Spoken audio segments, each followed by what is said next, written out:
Greetings and welcome to Channel Other Doc.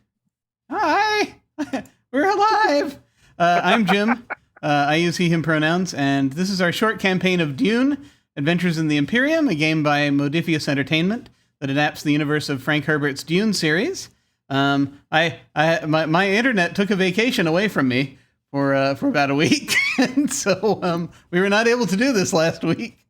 But by sheer coincidence, the internet came back precisely 1 week after it went away, down almost to the hour, and so that's not suspicious at all.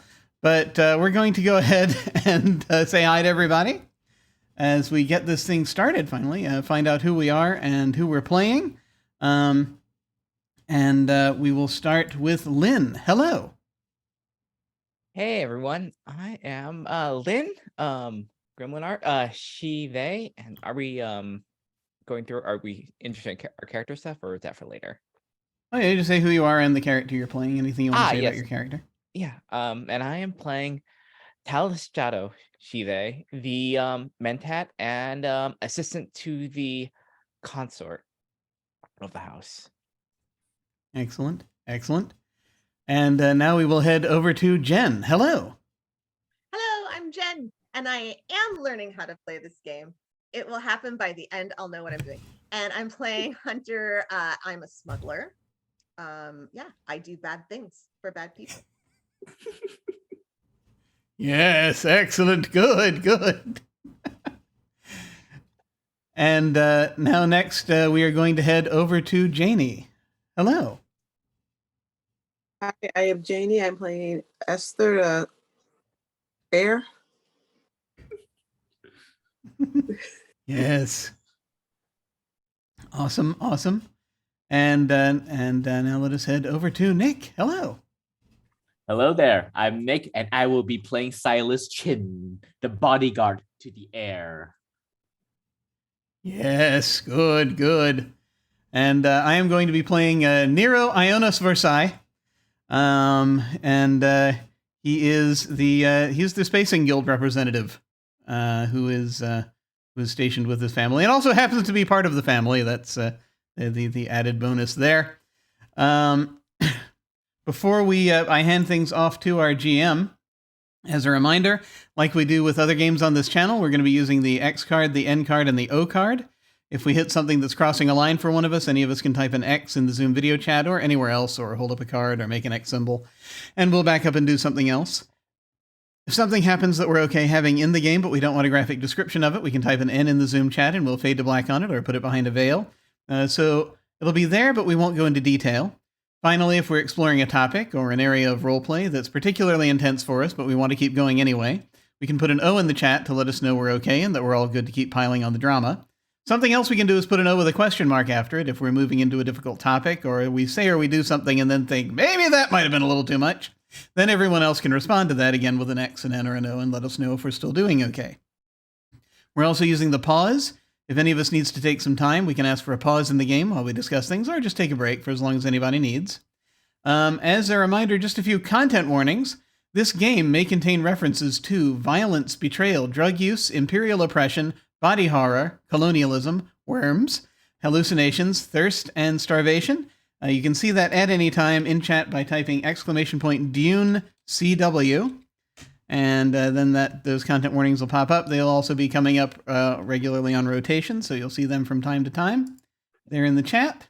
Also, please remember we have an open door policy, which means that any of us and any of you can feel free to step away from this at any time if we need to. It is just a game, and mental health is always more important. And so now, without further ado, we shall hand things over to our GM, Brian. Hello.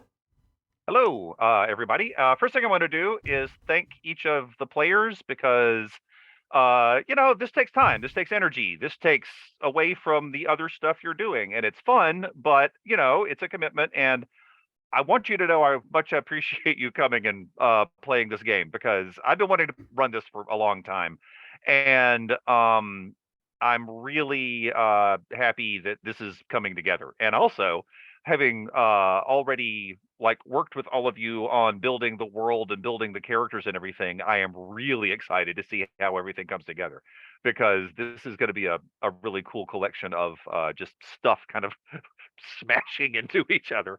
So the first thing that we are doing is everyone is going to arrive or has already arrived on the planet that has the new academy on it. And for any of you viewers that were not around for session 0, we need to catch you up on what is up with this house that everybody is either a member of or is working for.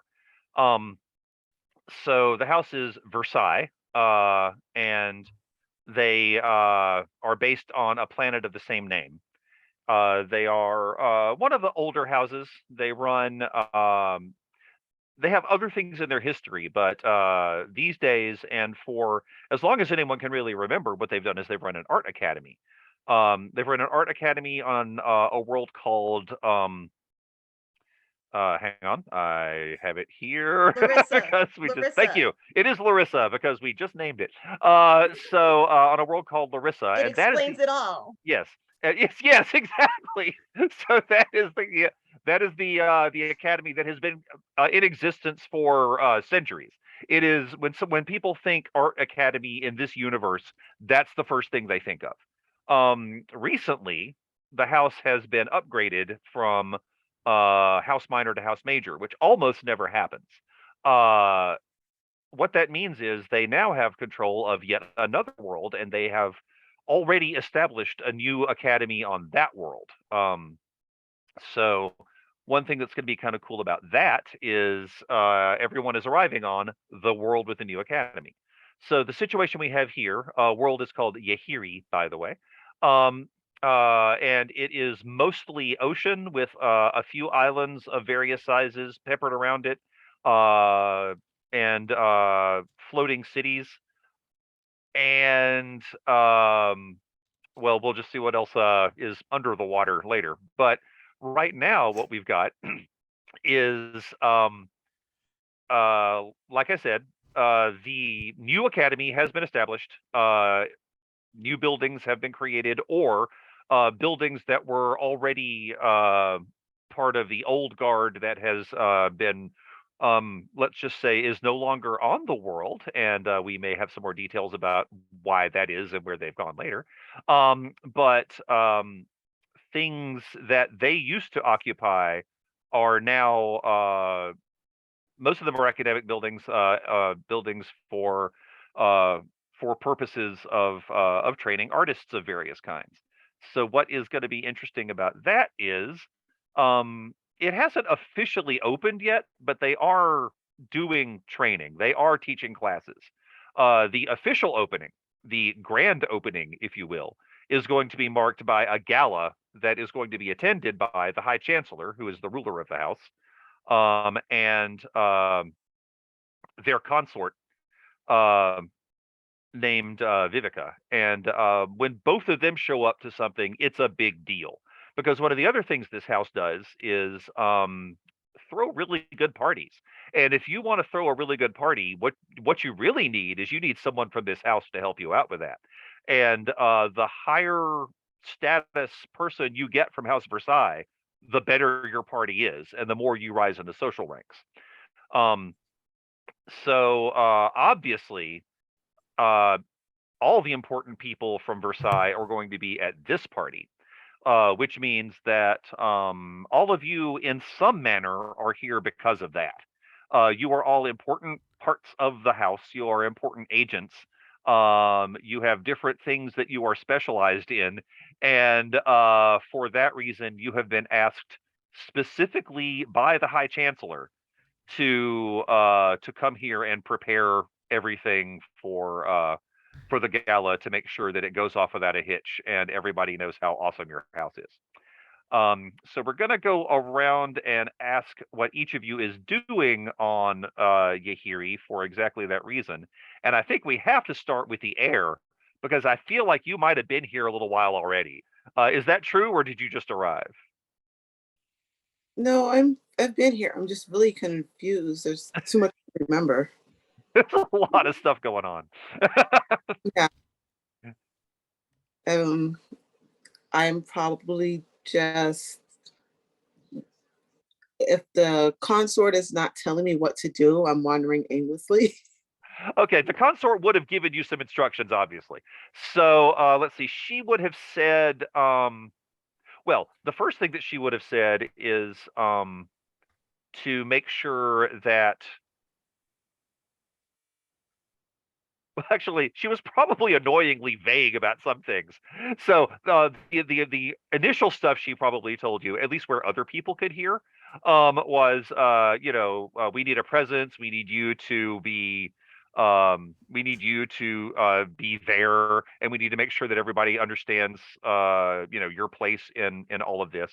But then in private, what she probably told you to do. No, what she definitely told you to do was to keep an eye out for certain agents of other houses and to make sure that either if it looks like they're trying to screw up the party, which some of them certainly are, stop them. But also, if you can get information from any of them or about any of them to, make them look worse, that'd be great. And other than that, you also, I mean, your main job, I mean, on paper, you're the heir, and that's true.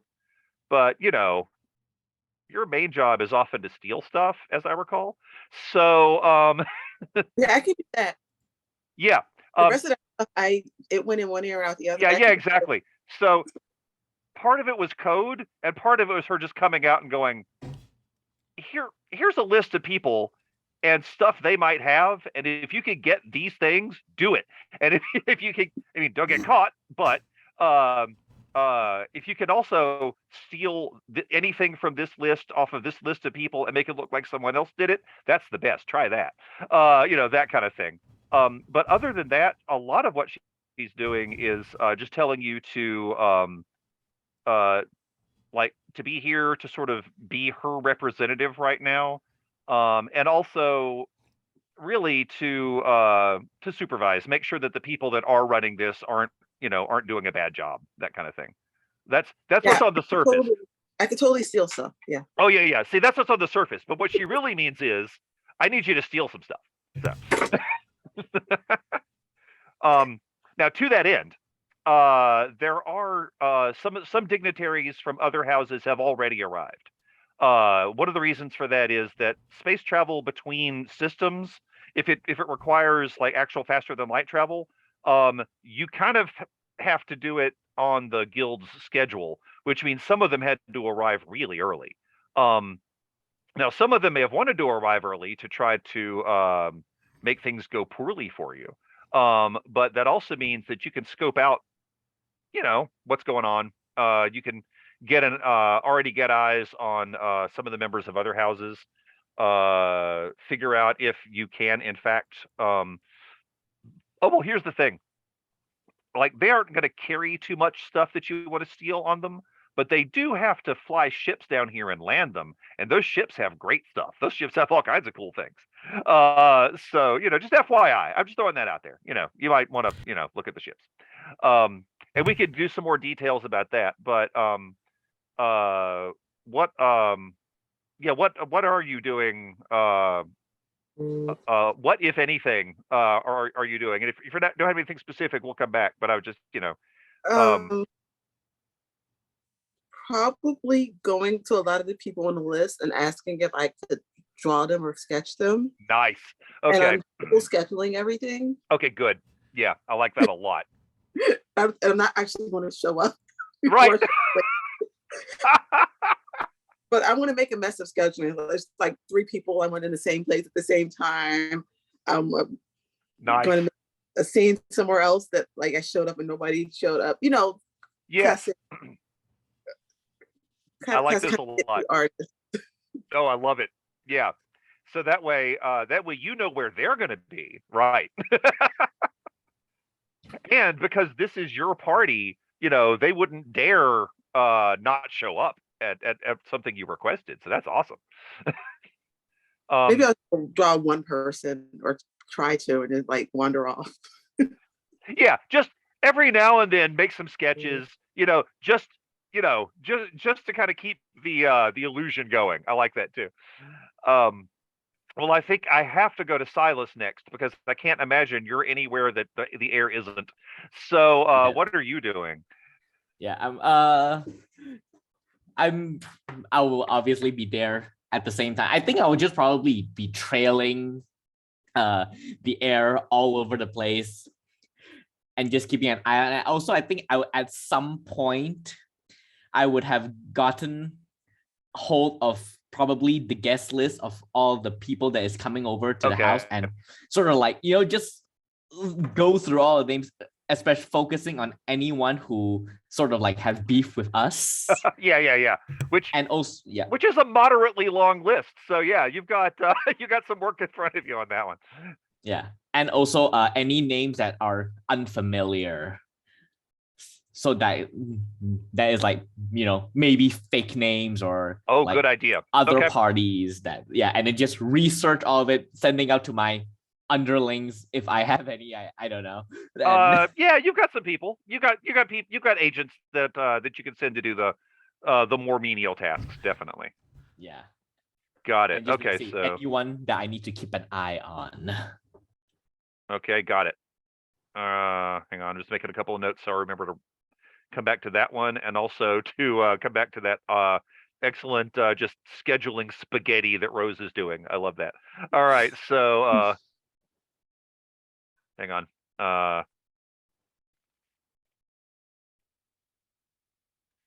Okay, got it. And are you making your? Well, I guess does this depend on the situation? Are there times that you make your presence obvious and times that you're like kind of hiding as far as your proximity to the air, or is it always, are you always just like, I will kick your ass if you get near her? I am the second no. Right. if she's just walking around, then I'll just stay like maybe like a 5 feet distance. But if she's like sitting down and like interacting with other people, then I'll probably be further away and just lurk.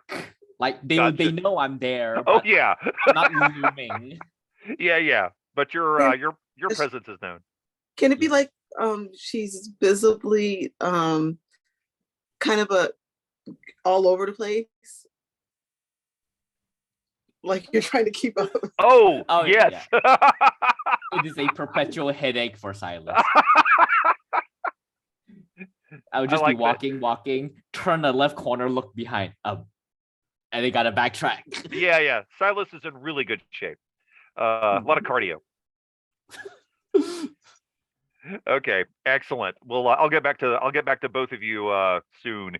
Let's see. I think next we're going to talk to Hunter. Have you just arrived, or have you been here for a while? I really don't like being here. It brings back some pretty bad memories. Yeah. But I have some things I want to do. So I feel like I'd come 4 or 5 days before the gala. Just I'm not hanging there for weeks and months, but for a couple of days. Of course, I'm bringing in, a ship full of like rare meats and fruits and absolutely nothing spicy. No. At all. And I'm also bringing in like a little bit of like cool stuff to just give to people who work around the consort. Nice. Just giving stuff away and, happen to give it to a lot of them and make them like me. Excellent. So that's one of the things that I'm doing because I really want to get more info on this new consort. Yes, you do. Okay. Do not trust her at all. I am going to I know this place, but I was a child in this place. It's been a long time. So fair point. My okay. off time, I'm gonna just explore the area and get to know where alleyways are, where good roofs are, where exit places, just any exit route or any interesting stuff, and get the vibe of the people around me. And then I think that's all I got. That's the. I'm gonna stare broodingly at the sea a And fair bit as well. and this world has a whole lot of sea to stare at. So yeah, that's a full-time job. Yep. So one note about the consort. She is called Vivica, but when you were last around her, two things actually. First off, she was going by a different name. And secondly, she looked exactly the same then as she does now. You were young, and some might chalk that up to hazy memories from a while back, but you don't think that's true. You think she literally, like, the image you have in your head looks exactly like the person that you saw last time you were on Versai. You would have been on Versai last time you saw her. So those are two things that are true about her. Also, yeah, you've got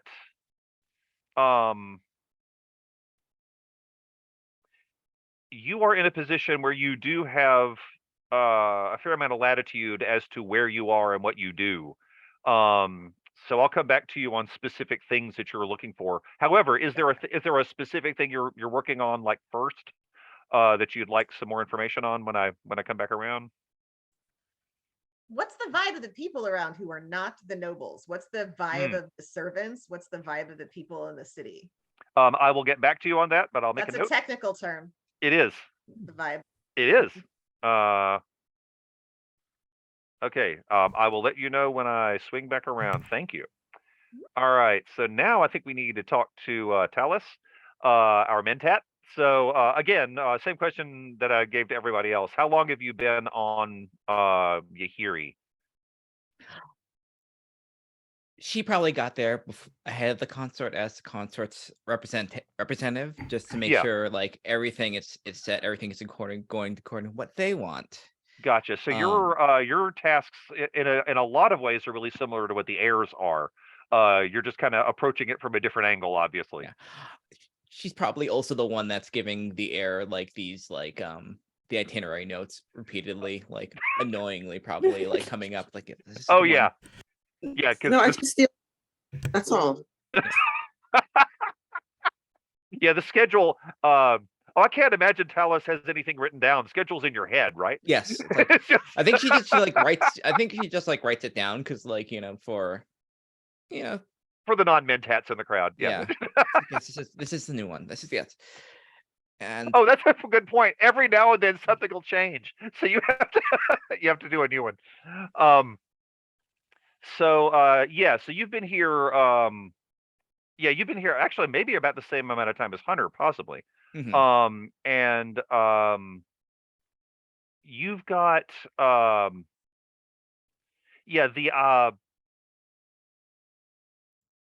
one of the things that you don't have right now is enough information to really put together a full idea of kind of what the situation is here. Mhm. Because I mean, that's literally what you need. You need more information. Mhm. So how are you going about getting this information? I think in the guise of doing her job, which is Mhm. kind of like she has this manner of being like too much like harried and a little stressed. Just for there's too much to do, there's too little time to do it. And so Right. she runs from place to place and gives information that are directions, but they're kind of like things that they should already know. So it's just Gotcha. it seems more like double checking. So she'll go from place to place, just like seeing what the new guests are, seeing how the heir is doing, Sure. seeing if there's any parties of concern that have arrived and if they're doing what we expect them to do. Just keep an eye on them. You've definitely got your eye on a couple of them. I'll get back to you with details on who they are later. But yeah, there were a couple that stood out right off the bat. So those are the ones that are like probably floating near the top of your keep an eye on list. And just like Silas and Rose, you've got some people that work for you. Not a whole lot, but you do have staff, which Mhm. means you can actually get you've got some people that you can reliably say, go do this or go find this out and bring it back I to me. think what Talus does is she seeds them around the workers like in various jobs, just like they don't Nice. have to, like they'll report when they need to, Okay. but they're just like buzzing around in the areas in circles where you would have those people. Right. Exactly. Are they posing as the workers or are they just they being near them? oh they are the workers, yes. Yeah, They yeah. know You've how to got do them. the You've job, got them yeah. in those jobs. Mhm. Gotcha. Okay. All right. Okay, and last but not least, we need to talk to our guild representative, Nero. So Nero, same question as everyone else. How long have you been here, and what are you up to? So it's an interesting thing. I've been coming and going because I'm trying to make sure that the appropriate people are able to arrive, as this is our premiere for this location. And I want to make sure that the appropriate bribes are placed into the appropriate pockets. Yep. There is perhaps a strange correlation between Hunter's Craft's arrival every now and then and my craft's departure. But correlation does not equal causation, I'm quite certain. Oh, but definitely not. No. there will be points where this occurs. The interesting thing is that this is a major event. I'm here with my family. Okay. You brought the family. Gotcha. Are you ready Okay. for some NPCs? Yeah. So here's the thing. I think I'm making my immediate family the asset that I was trying to pick an asset. Oh, and so okay. I think that's what we're gonna do. So okay. So brief thing. So Nero married into House Versai. Nero doesn't get to use the old form version of the name. He only has to use the spelling that you see on my screen here. Yeah. Only the heir gets to use like the old form spelling that you're seeing in the. That's true. On her name. That's special. But yeah. These things have meanings, as we have said. Yeah. So I just use the common name. So my name is now last name is now Ionas Versai. I am married to Evangeline Versai. I feel as though I saw what you did with Vivica and have decided that there's a theme. Basically. Fair enough. I don't know exactly when it was decided that this was a thing that we were trying to figure out that this arrangement should happen. This was a business arrangement. That my marriage to Evangeline. And so for the timing, how long? We said this has been a gap of what? Has it been roughly within like a couple of decades? It's like what did we say? For what? For the timing for us getting this deal, for House Versai to get this deal, and then to have been elevated. That's yeah. quite recent, actually. That is Okay. that's like the actual elevation is maybe slightly over a year ago. Okay. But which is why things are still in flux and still being set up here. So that was sort of the question, is that I thought for some reason that there were things were starting to be put in place like within a couple of decades ago, but I'm not sure exactly what the deal is. I think that was something else. Oh, I think that was if I recall correctly, that was actually the arrival of the current consort, which was and more to the point, the exit, shall we say, euphemistically, of the former consort and former heir. Yes. So do we want was that changeover? Was that something like somewhere between 15 and 20 years ago, something like that? Roughly, we think maybe. I need to know how old my daughter is. This is important. Yeah. Does that fit with everyone else's idea? Because I feel, I think so, The thing is, I don't think we nailed that down, so we can come up Okay. with that now. Yeah. So- Whatever works best. I'll say that my thought is that basically I have so my I think let's call that somewhere in the neighborhood of 10 years then. 10 if years. that works. Okay. Yeah. So what I think happened is I think that okay. I think that as far as the I've only been acting as the guild liaison for about a year. I want to say. Okay. For this house. Up until then, I was still with the Spacing Guild. So something like, I want to say, possibly even, yeah, actually, no, this will be interesting and more tension will happen. Okay. So I have, we have 3 kids.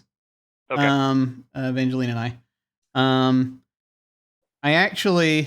I think that the arrangement was made before we switched consorts, but Okay. we went ahead and we pivoted.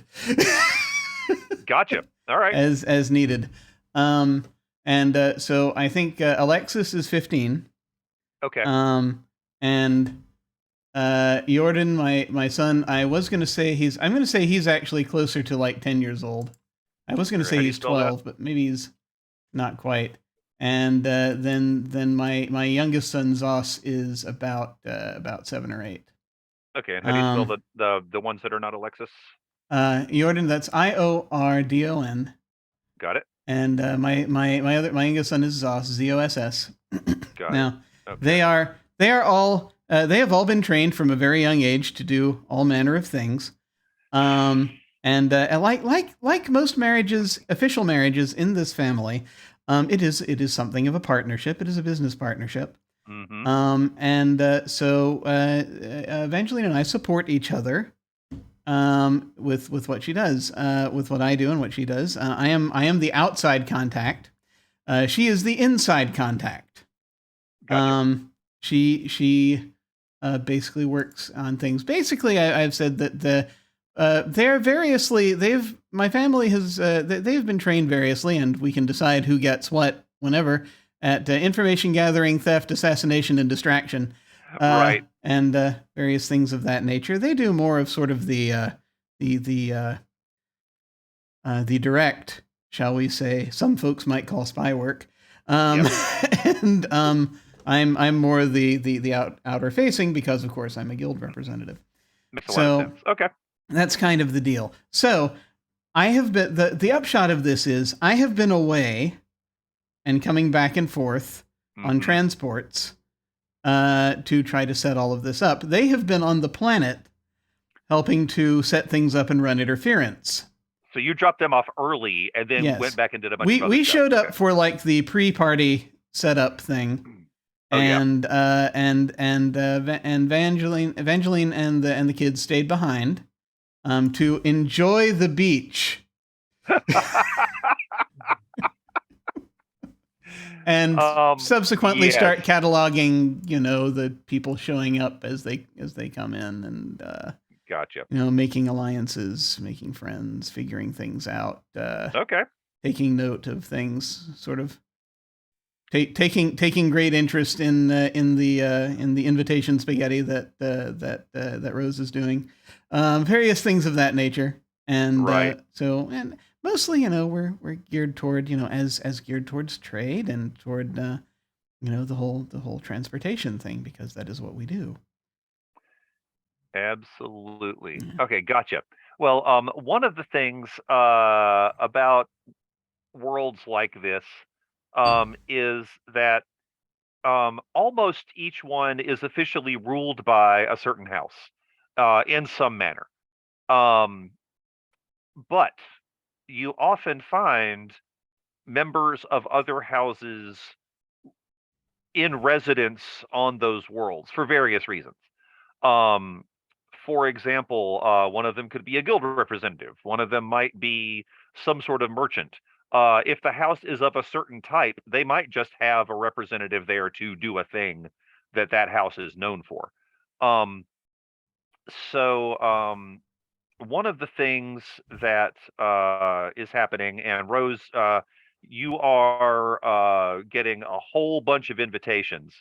You may in fact have so many invitations that you might need to get your Mentat friend to help you sort through them, because there are nobles of other houses here, and because your house is now in charge, and they know that all of you are going to at some point be here for the big gala.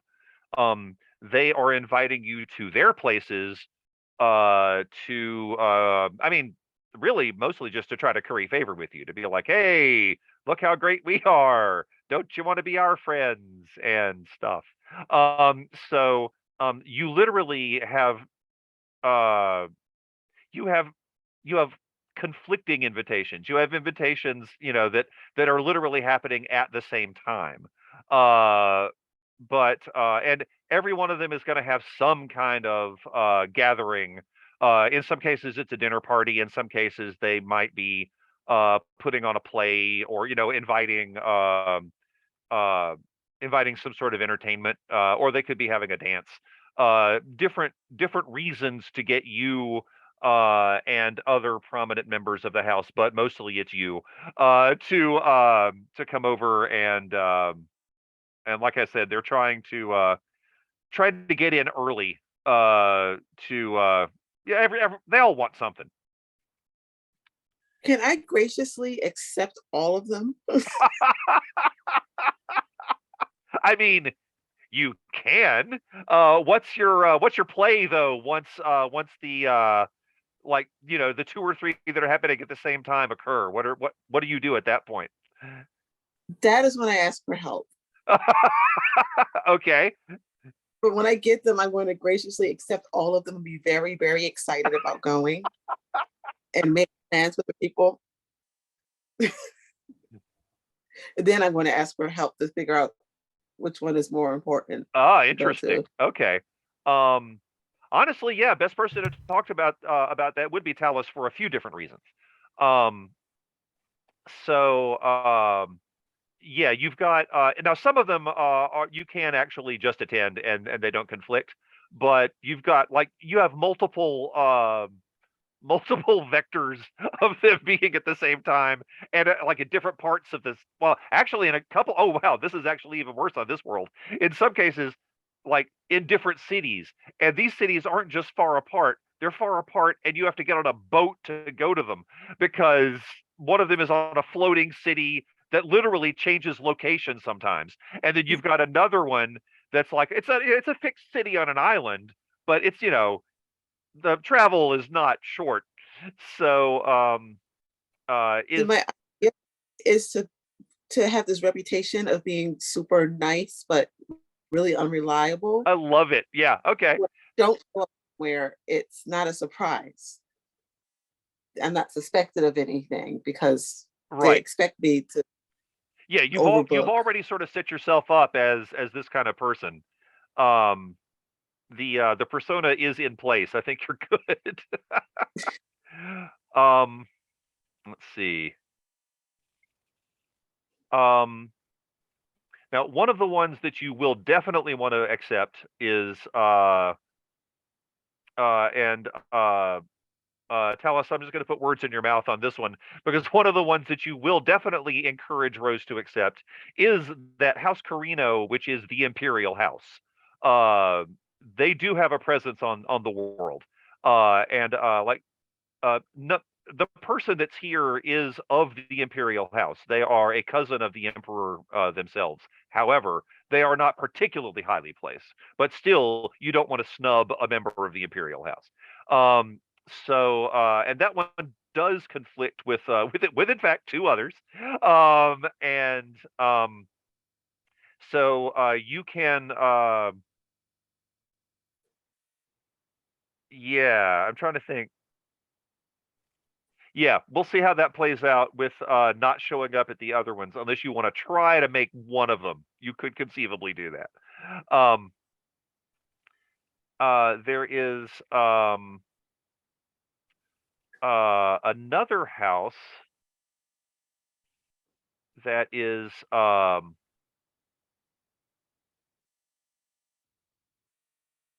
House Moritani. They are known for their military prowess. To some extent, they've got not a feud, but they have a rivalry with House Ganaz. And House Ganaz is like the place that swordsmen train. It's the place that Silas's teacher trained. So they also have a person here. That person, interestingly enough, is associated with the salt merchants here, but because they married into some merchant house that is a little interesting. But Talus, my question to you is, what types of invitations, other than the one that's obvious you really want to make sure she goes to, what types of invitations are you looking at her definitely going to? Like, do you have a scheme? I think definitely the swords people, just to see if we can maneuver some way to get them, limited faculty position, for the nice. Yeah, okay. Also maybe seed with the focus more on the up and coming houses. Interesting. Okay, so like some of the newer ones, some of the upstarts, kind of. Because we can work when they're still be one of the strong chain links for them while they're still rising. You have an excellent opportunity. Go ahead. I will mention this in a moment, though. Okay.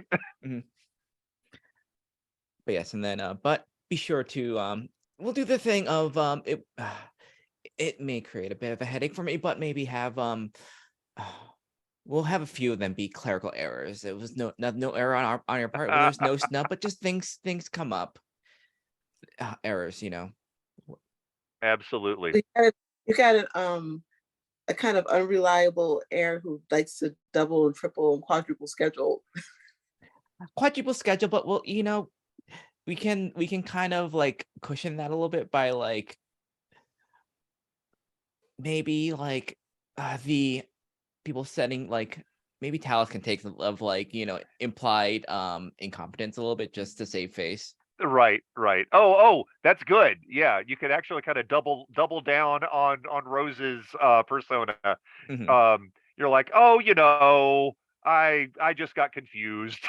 It also gives the idea that like we're a rising house necessarily, we're powerful, but like it's good to show some weaknesses that aren't actually there. Yeah, maybe they like we run a looser ship than expected. I like that a lot. And actually, yeah, that works for me in a lot of ways, because again, you're portraying yourselves as flighty artists when as we have established, you are anything but. So you are this nest of thieves and spies, that some of whom also happen to be very good at art. So Hunter, you are for various reasons aware of these invitations and these parties and things like that. Are you attending any of them? And some of them might be people that you and or your family knew back in the day too. I mean, the good thing is I was a kid and I don't look much like how I was like 30 years ago. Fair point. If I have some buddies that are maybe working these things, oh yeah, I will definitely go and hang out and split some like, rare IPAs, like while all of that's going on, and be able to listen and see and anything that I think that the consort is going to, I'm going to see if I have some friends. So I'm going to work my servant network. And my back alley network to try to get into some of them. Not a problem. And so yeah, you could definitely do that. The consort won't be here in person for a little while. However, you can feel out some of the different houses and some of the different people. Oh, and it's not just noble houses. Now that I think about it, it's also just other prominent people on the world. So one of the places you've been invited to is the headquarters of the what is called the Salt Guild, because what they do is they run the desalination plants, and those are enormous. Some of them take up entire islands. Some of them are floating cities of their own. And what they do, obviously, is they well, the two main things they do is they provide potable water, and then they also sell salt. Those are the two things they are known for. But you don't just pull salt out of water. You can also pull gold out of it and a whole bunch of other things. Seawater's got all kinds of cool stuff in there. So they are extraordinarily wealthy for not actually being a noble house. They are easily the most powerful merchant guild on this world. So yeah, you've been invited by the guild master of the Salt Guild, and what that means for you, Hunter, is that you already know some of these people. You've been getting in good with these guys, because the people that work for the Salt Guild are everywhere. So yeah, you've got. We've had some fun nights. We've had some Oh, good yeah. times. There's stories that we could tell if we hadn't blacked out. Yes, definitely. Exactly. So we may do the salt one sure. before the night's over. So Nero, similarly, you are aware of most of the stuff that's going on, because there is a flurry of social activity happening because the air is here. What's your response to this? The flurry of social activity? Or anything else, just what's going on. Yeah. Oh, yeah, okay. I suspect that there are. I'm getting provided with a list of names with people I need to go schmooze. Yeah, and actually. So I am probably going to begin. I'm going to activate the schmoozery, and go forth and perform it, so that we might, make sure we have everything set up. We need to make sure this is still a very new world. This is our premiere. We got to make sure our relations are going well as these are people whom we want to wine and dine so that they will want to send their children to our academy here. That's exactly one of the big deals, right? It works both ways. That's exactly right. Exactly. Yep. And this is people that we're also gathering what information we can. So basically, I think that so that's part of it. The specific kinds of folks that I think they assign me are going to be those for whom my status with the Spacing Guild is going to be an advantage. Right. So it's probably primarily going to be people, any families that are looking to get in better with the Spacing Guild. Makes sense. So that we can leverage that. Actually, yeah. Interestingly, that Salt Guild party is going to be prime for that, because one of the things that they are definitely interested in, and they've made no secret about it, is that they do want to expand their off-world dealings, because I mean, first off, just the two things that they officially sell, water and salt, are in fact quite useful in other places. Ah, yes. I hear there's this important planet that's like all desert. there's this horrible, crappy place the Harkonnens have, but unfortunately, it's the only place you can get a certain other thing that is making them a lot of money. So honestly, yeah, that is one of the things that they are looking to do, and they would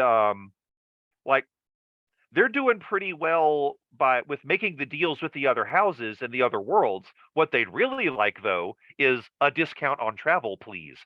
So that is the kind of thing that we may want to talk about. Similarly, Hunter, in your more sort of in your day job capacity, you've had some dealings with the Salt Guild before, because similarly, there are things that they would like that they may not be supposed to have, or things that just cost a lot that they would like brought in at a discount, things like that. I would think also occasionally they gather something that they would like to sell at a price that they don't want to sell the Space Guild to move it. They very So, much do. we help them And that way too. yeah, and on top of that, they do have so much money. So they are able to pay. They're able to throw money at problems, and maybe ask you to be the one that solves them. So just FYI, even before you came back here, you've had dealings with them. Even if you weren't necessarily on this world, you might have talked to representatives of them from other places. So. Yeah. I'm sure I've been here a couple of times. I just Oh, off and on. if they want yeah. to meet me somewhere else, that's fine. Yeah. Like, because the ocean air does not, appeal to my complexion. It's a to my salty hair. place. That's- Yeah. Yeah. It's I got you. All right. So Silas, I have not been coming back to you because I do know where you are, but I do need to give you a couple of bits of information. We talked earlier. Oh, actually, Silas and Talus, you both find this out from different sources. We talked earlier about the a house that does not like you. There's a couple of them that very much don't like you.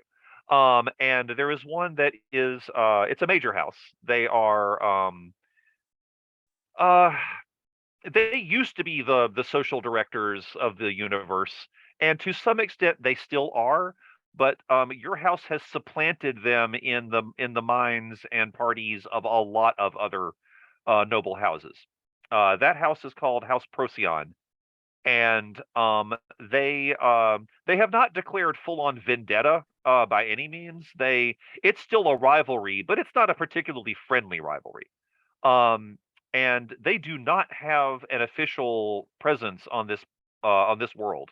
However, two people that you one of whom is openly a member of House Procyon, and another that is you have found out is a covert agent of House Procyon, are here.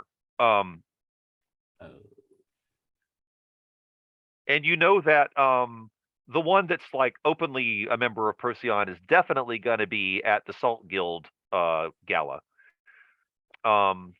You don't know specifically about the other one yet. So what are the two of you doing about that? So no identity on the second person. You have an identity, but you know it's false. You're going to have to do some digging to find out who it actually is. Both of you can see. Okay, it's like you can see the negative space around the actual person. That they've done a really good job of building this identity. But the two of you, for again, interestingly, very different reasons, have spotted that they are not who they say they are. And you've dug deep enough and you've seen their interactions. They weren't hiding their interactions with the other person well enough. And you're like, oh, okay, so this is a Procyon agent, but I need to find out more. All right. And this agent, are they masquerading as a servant or a guest? They've actually a servant. They are, in fact, they have posed as they're pretty good. Actually, they're quite good, but they're not good enough to evade the two of you. They have actually done a pretty good job of posing as different things while they are here. In one case, they're like just a waiter. In another case, driving by in a some sort of delivery vehicle, stuff like that. All right. In that case, go ahead. I'm just gonna say that knowing this, I'm just going to assign one of my agent to just tail this individual. Okay. To try to get a beat on sort of where they go to, whether they go to any restricted or forbidden zones or things like that. See if there's a way to catch them. And yeah, maybe there are other agents about that could be exposed in this manner. Good idea. Okay. I'll get back to you on that one. Talus, anything you're doing now that you're aware of this? Either the one that is not hiding her. The one that's not hiding her affiliation with House Procyon is Lady Alyssa Procyon. She is she is actually like the fourth daughter of the ruler of the house. She's important, but not the heir. All right, so what we're gonna do is we're going to just lavish this representative with service and stuff, make them feel real good, Sure, they're sure. our guest. But the more concerning one is this hidden agent. So what we're gonna Right. do is I will put directions to, I'll send one of my agents to disseminate to some of the staff, talk a little loudly about what the plans are as far as Nice. serving the certain dignitaries about this this salt gala. Very good. Okay.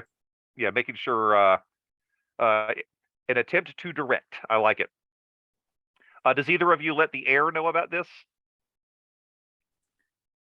Hmm. The air should know what we're doing. The air, Okay. the air. I was just, it could have gone either way, just checking. All right. So in that case, Rose, you know this too. You know about the covert one and the well, I mean, the overt one is she's not doing anything to hide herself. She's it's kind of weird that she's here, but it's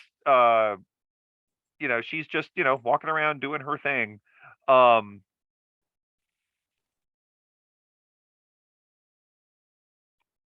But you do know that there is a covert agent of the house that does not like you. Interestingly enough, there's another house that we've talked about that literally hates you. They have declared actual vendetta against you. Silas, you recently thwarted an assassination attempt on the air. Was that on this world or a different one? And that one did come from the house that is literally has declared that they are trying to kill you.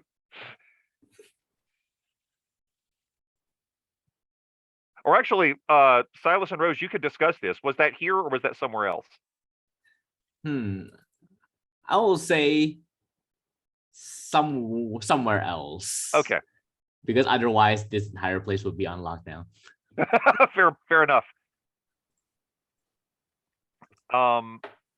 So Silas, I've got some guesses as to what you did to thwart that. And I'll come back to you in just a minute. But Rose, what did you do? What was your part in thwarting the assassination attempt? I think I let them think that it was going to just happen easily, like I would. So you saw it coming like a mile away. Yeah, I think I saw it, and I think that I just made sure I was out of the way at the time. Excellent. And just, like to the very moment they probably thought I was, because I have this whole reputation as not being quite present all the time. Yes. And just use that. I like it. They realized that no, they're not going to assassinate me because I'm not there. So, and I told everybody, all the people I do trust that what was going on. I love that. So, Silas, when the assassins showed up and didn't find the air there, what did they find? Oh, they found me. And also maybe I will say that at some point we set up sort of like a trap, like someone else disguised themselves as the nice. Kind of like Keira Knightley, Natalie Portman in Star Wars. Okay, I got it. Yeah. Okay. It's like, so were you like in a fluff, like was I wearing like a fluffy like frilly dress and you were wearing it? It's like we arrange a situation where the air had to go off somewhere alone while I'm somewhere else, and then as they attempt to make the assassination, I just jump in and subdue them, and they're now being interrogated because Silas suspects it to be a bigger web. Gotcha. Well, in that case, I'll get back to you because you will be the next one to when they get more information. You and Talos will be the ones to receive said information. So I'll get back to you on that. Go ahead. Was that okay? Sorry. In that case, let's see. What I'm thinking we can do is the next big thing that we are going to do is it sounds like everybody is going to be at this Salt Guild party. So does anybody have anything they want to do like in preparation for that before we move on into that actual thing? I'd like to make sure that I've got everything I need to lock down with the as far as any guests of the Spacing Guild that are coming, because I got to deal with that obligation before true. I do anything else. So I have a question for you first. Is there a Spacing Guild office already here, or are you establishing it? I think that we are. So here's kind of my thought.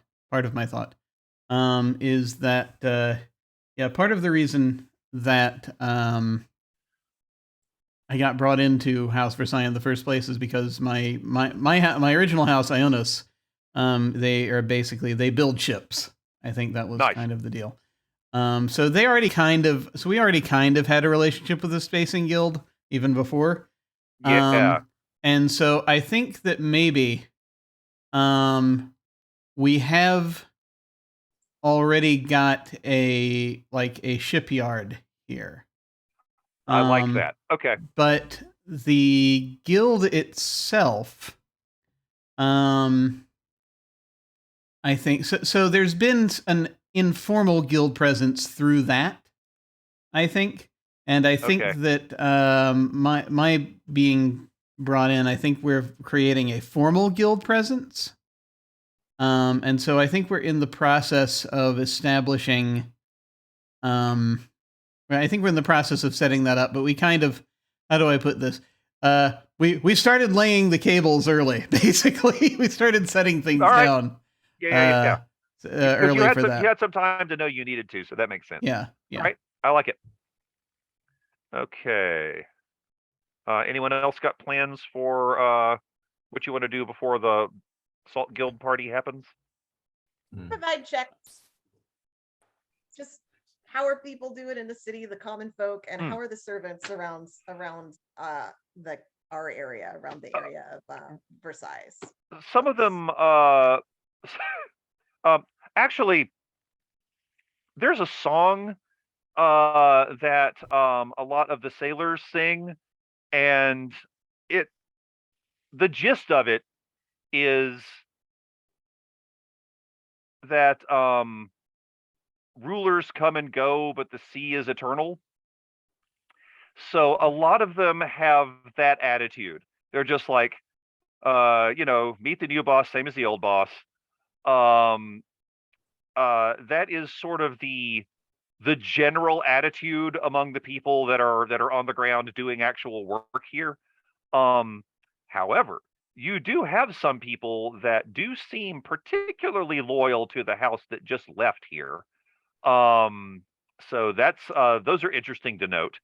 One thing that you did learn is, and all of you have learned this, is that a lot of the people that were particularly loyal to the house that lost this world to you, a lot of them left with the house. Another thing that we did mention this, but we didn't go into a lot of detail, is the house that left here before you. Okay, sometimes if a house gets shuffled around, they just get assigned a new place. Sometimes if a house really screws up, they end up having to basically just go rogue. And there is, because of the way the guild does things and the way space travel works, no one really knows where those houses end up. There are all kinds of rumors.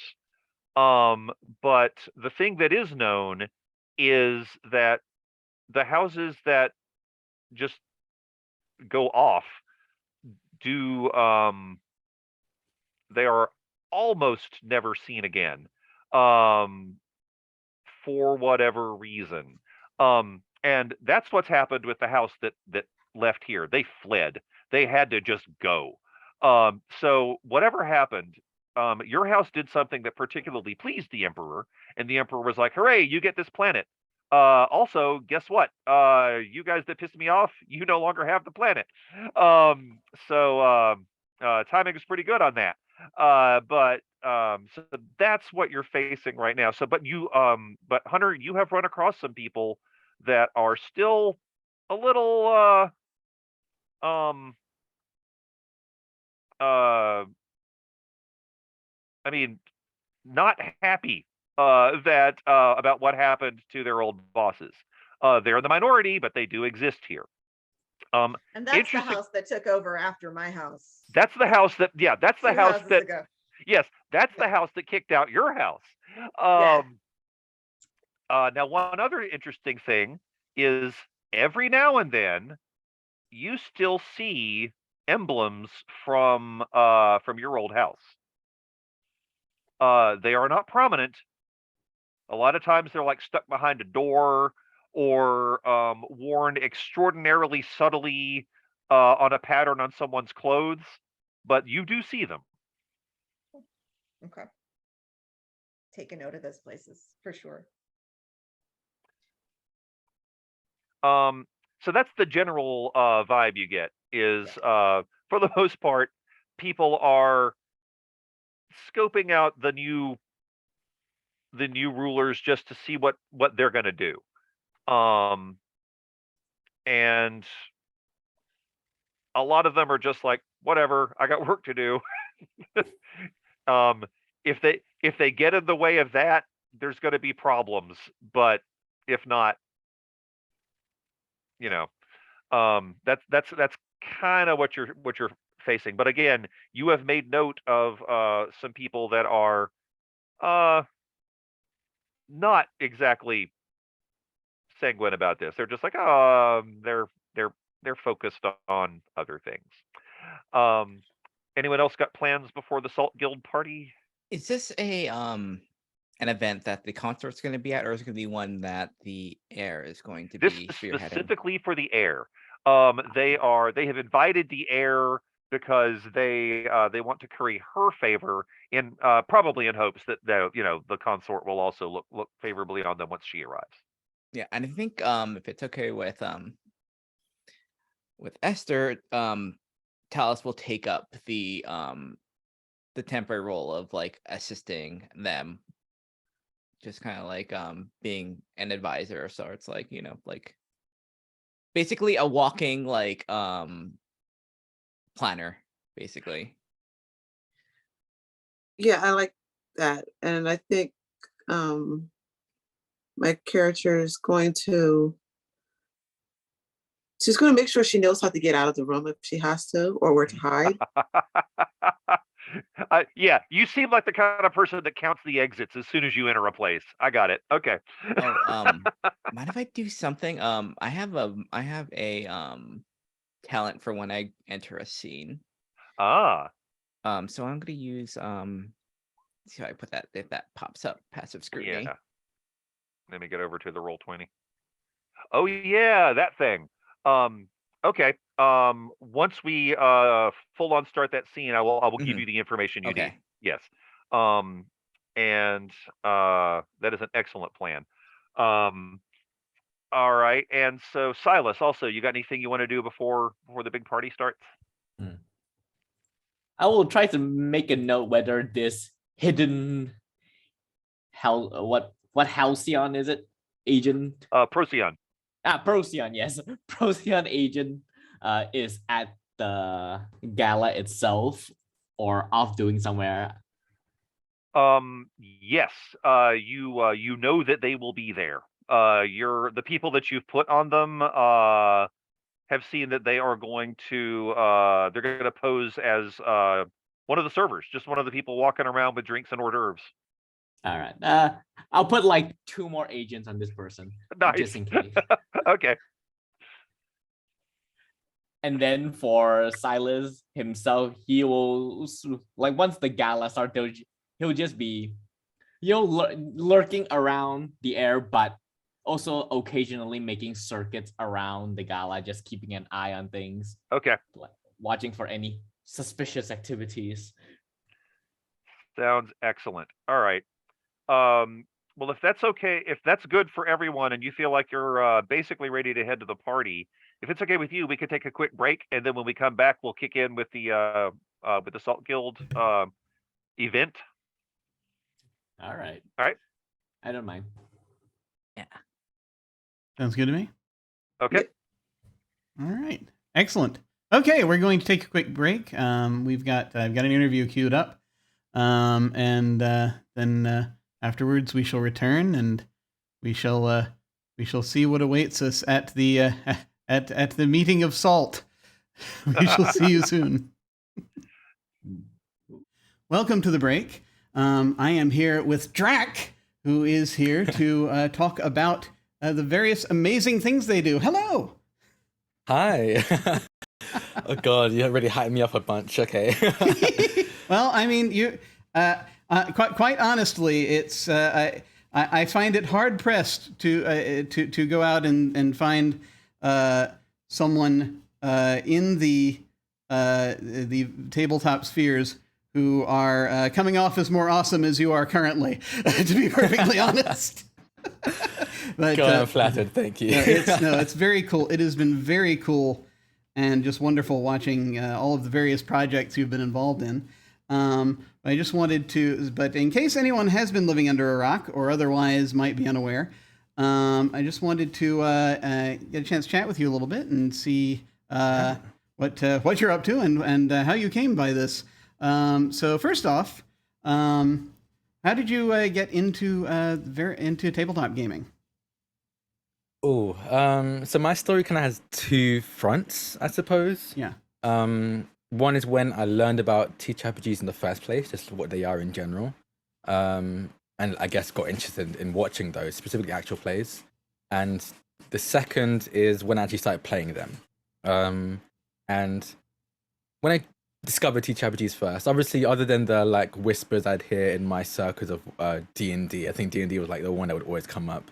I didn't know what it was, even with the whispers I kept hearing. I just didn't seem interesting. I was very much, when I was younger, I was very much more of I was a weird mixture of jock and nerd, but I definitely leaned more on the jock side. So I was like, oh, D&D, that's for nerds. And I just never looked into what it was in the first place. But then I was in university, and there's reached a point where I just realized I couldn't really fall asleep without like listening to YouTube videos or playing something on Twitch. So I was on YouTube. Listening to Markiplier, the classic gaming YouTubers. Yeah. And I fell asleep to Markiplier. And when I woke up, I found out that autoplay was on my YouTube account, so I just kept playing through different stuff, and ended up in the middle of a Geek and Sundry actual play of Foreververse. It was run by Ivan Van Norman, incredible person in the TTRPG space. But they're running a game called Foreververse, and I woke up in the middle of it like, what is happening right now? What is this thing? It's weird. People are sitting around a table, improvising over a story and rolling dice. What's this?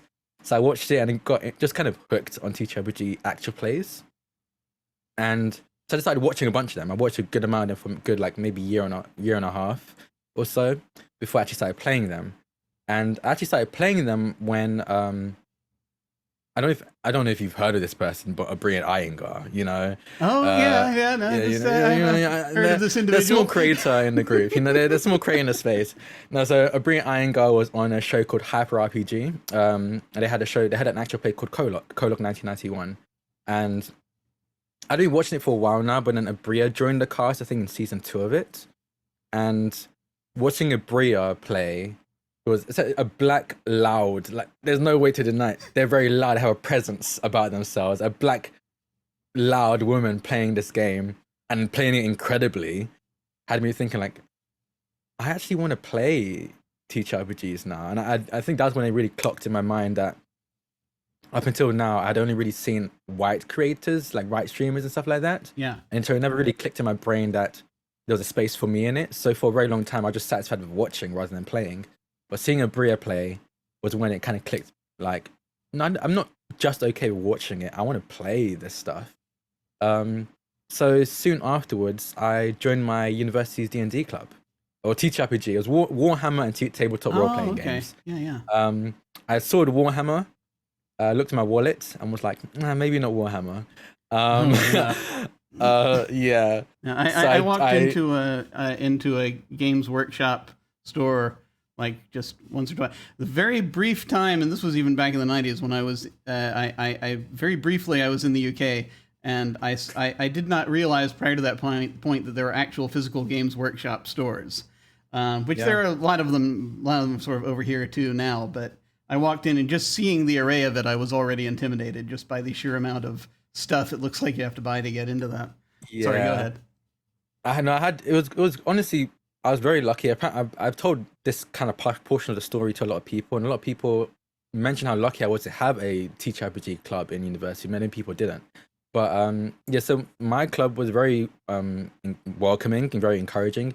Even when I did walk away from Warhammer because that just seemed too expensive, I had many people who were like, "Hey, I'll let you borrow my figurines and minis and stuff like that."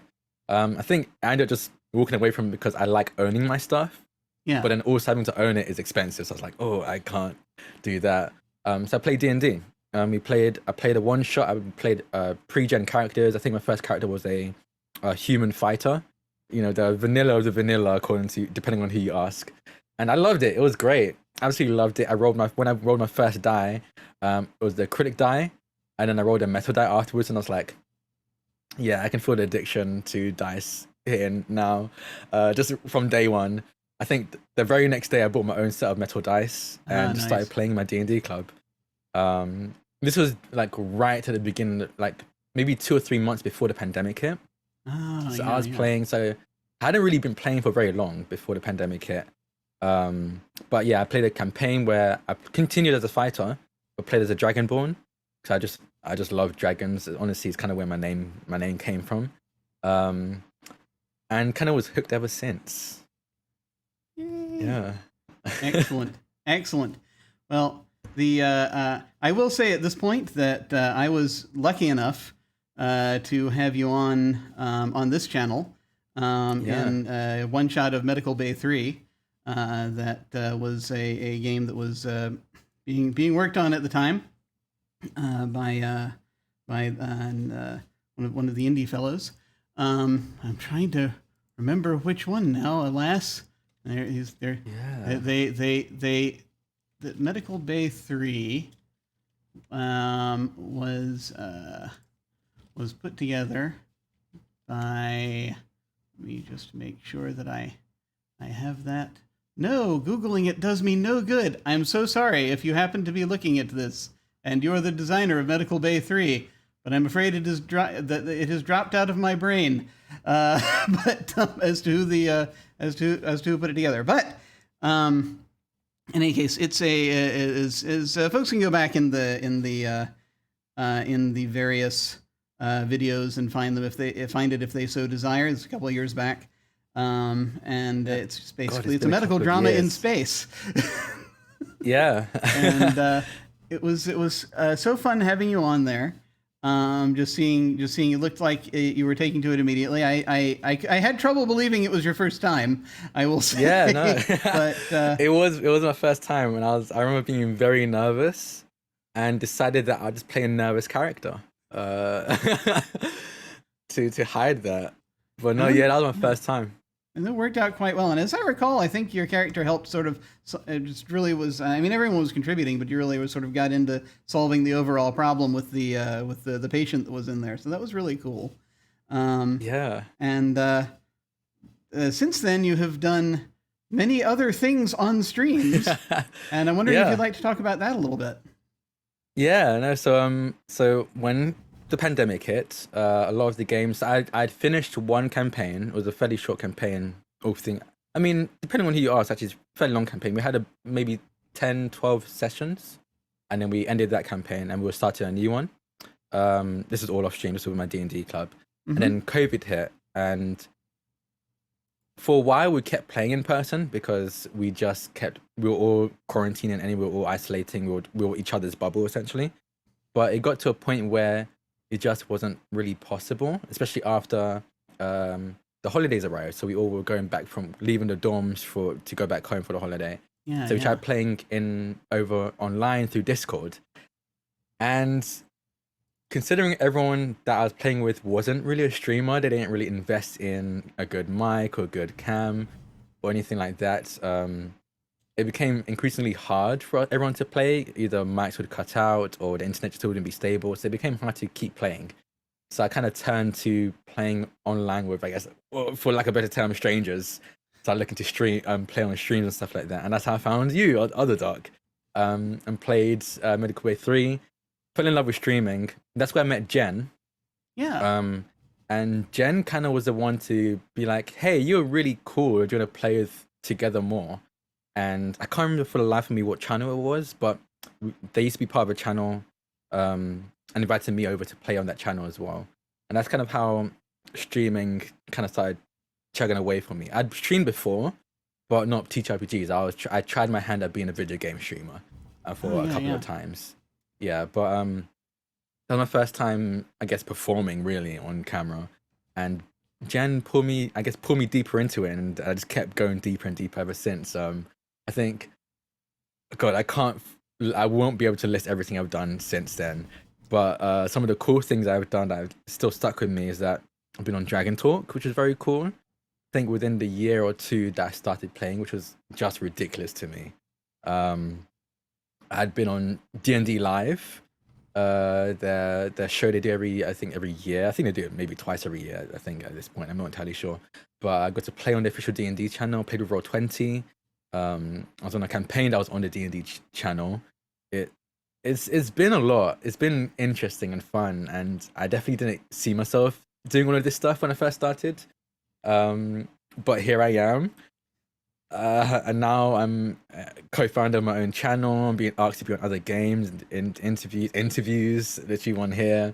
It's been cool. Every so often I'd sit back and just think about where I started and where I am right now, and it's been a pretty wild ride that I don't intend on getting off of anytime soon.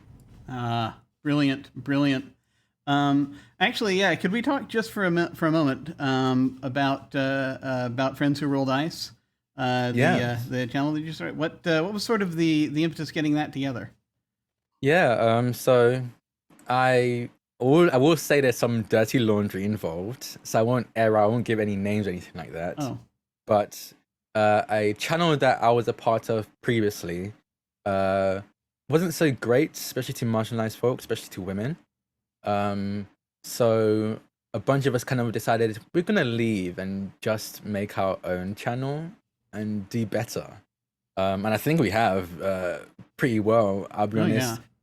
I'm not only leaving names out because I don't want to cause drama, but I also just legitimately cannot remember the name of the channel we were part of. Oh, yeah. Because they kind of fell off the face of the map very soon after we left. There were a lot of those that sort of, back in this probably like 2020-ish, mid-2020-ish, we were talking. Yeah. There were a lot of channels that were suddenly discovering that they needed to take a look at themselves.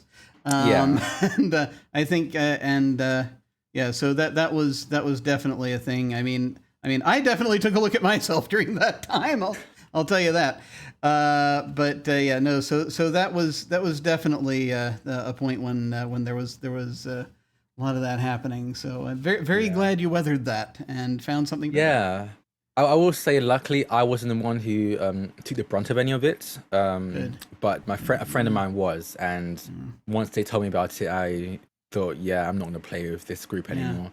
And then they went on to create Friends Who Roll Dice and invited me. I actually came on, so even though I am a co-founder, I'm technically haven't been part of Friends Who Roll Dice as long as everyone else. Just about a few weeks, quite literally a few weeks. Okay. They kind of put it together, and then a few weeks later, they were like, "Hey, Drex, do you want to be a part of this? You're pretty cool." And I'm like, if you think I'm cool, yeah, sure. So it's been fun. It's been cool seeing it grow the past 2 years, almost 3 years now. It's weird to think about. To almost have a name for itself as well, which has been very interesting as well. It's been cool. The name is valid, I think. I think from the people who've been on Friends Who Roll Dice, it's been really cool to hear that people legitimately feel like this is a safe space to play. And we started it so that we can introduce new people to new systems, introduce just new people in general to TTRPGs.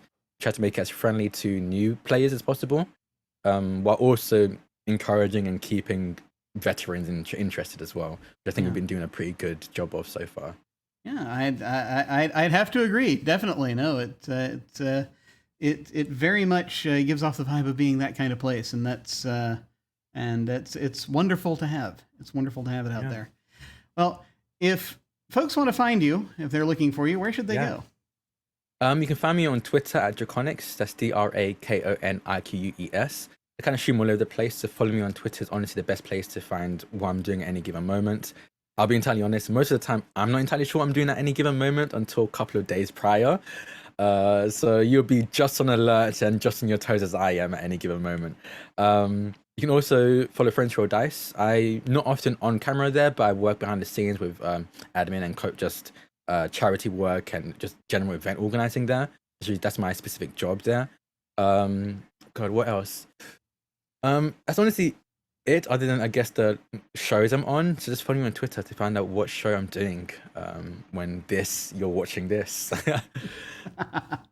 Excellent. Awesome. Well, thank you so much for joining us. Thank you for having me. Oh, well, it's wonderful. It's wonderful getting to see you again. I gotta tell you. But I'm going to go ahead and throw things back over to my future self, and who's doing something. I have no idea what. Who can know? Because I too don't know what I'm doing usually until a few minutes out of time. So I understand. But in any case, folks, do take care, and we will see you all of a sudden.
We have returned, and I believe there is salt in our path. Quite a bit of it, I think. All right, so Is any of you particularly concerned with the order in which people arrive at the party? Not really. Okay. So in that case, each of you is pretty much already here as much as you want to be, unless you want to role play your entrance, in which case feel free. Anyone want to do that, or do you want to already just be here? I think I will say, we don't necessarily have to roleplay this per se, but I think I will say that if I'm going to have to ask you a question, can any of my family members are any of my family members attending this? I mean, that's up to you. You are. It just depends on if they're not busy doing other stuff. Yeah. Oh, that's a fair point. You're actually Vangeline. Is it Vangeline or Vangeline? Vangeline. Okay, Vangeline has made a point of asking to be on your arm for this one. Okay, all right. If that's the case, then we should be good. Vangeline's good at just sort of general stuff. She's done a lot of infiltrations, things of that nature. So she's pretty good with that. I feel like these are if we've done our homework on these people. These are these like what one might think of when one thinks of sailors? Or are they I'm trying to decide if it's appropriate for any of the kids to be there or not.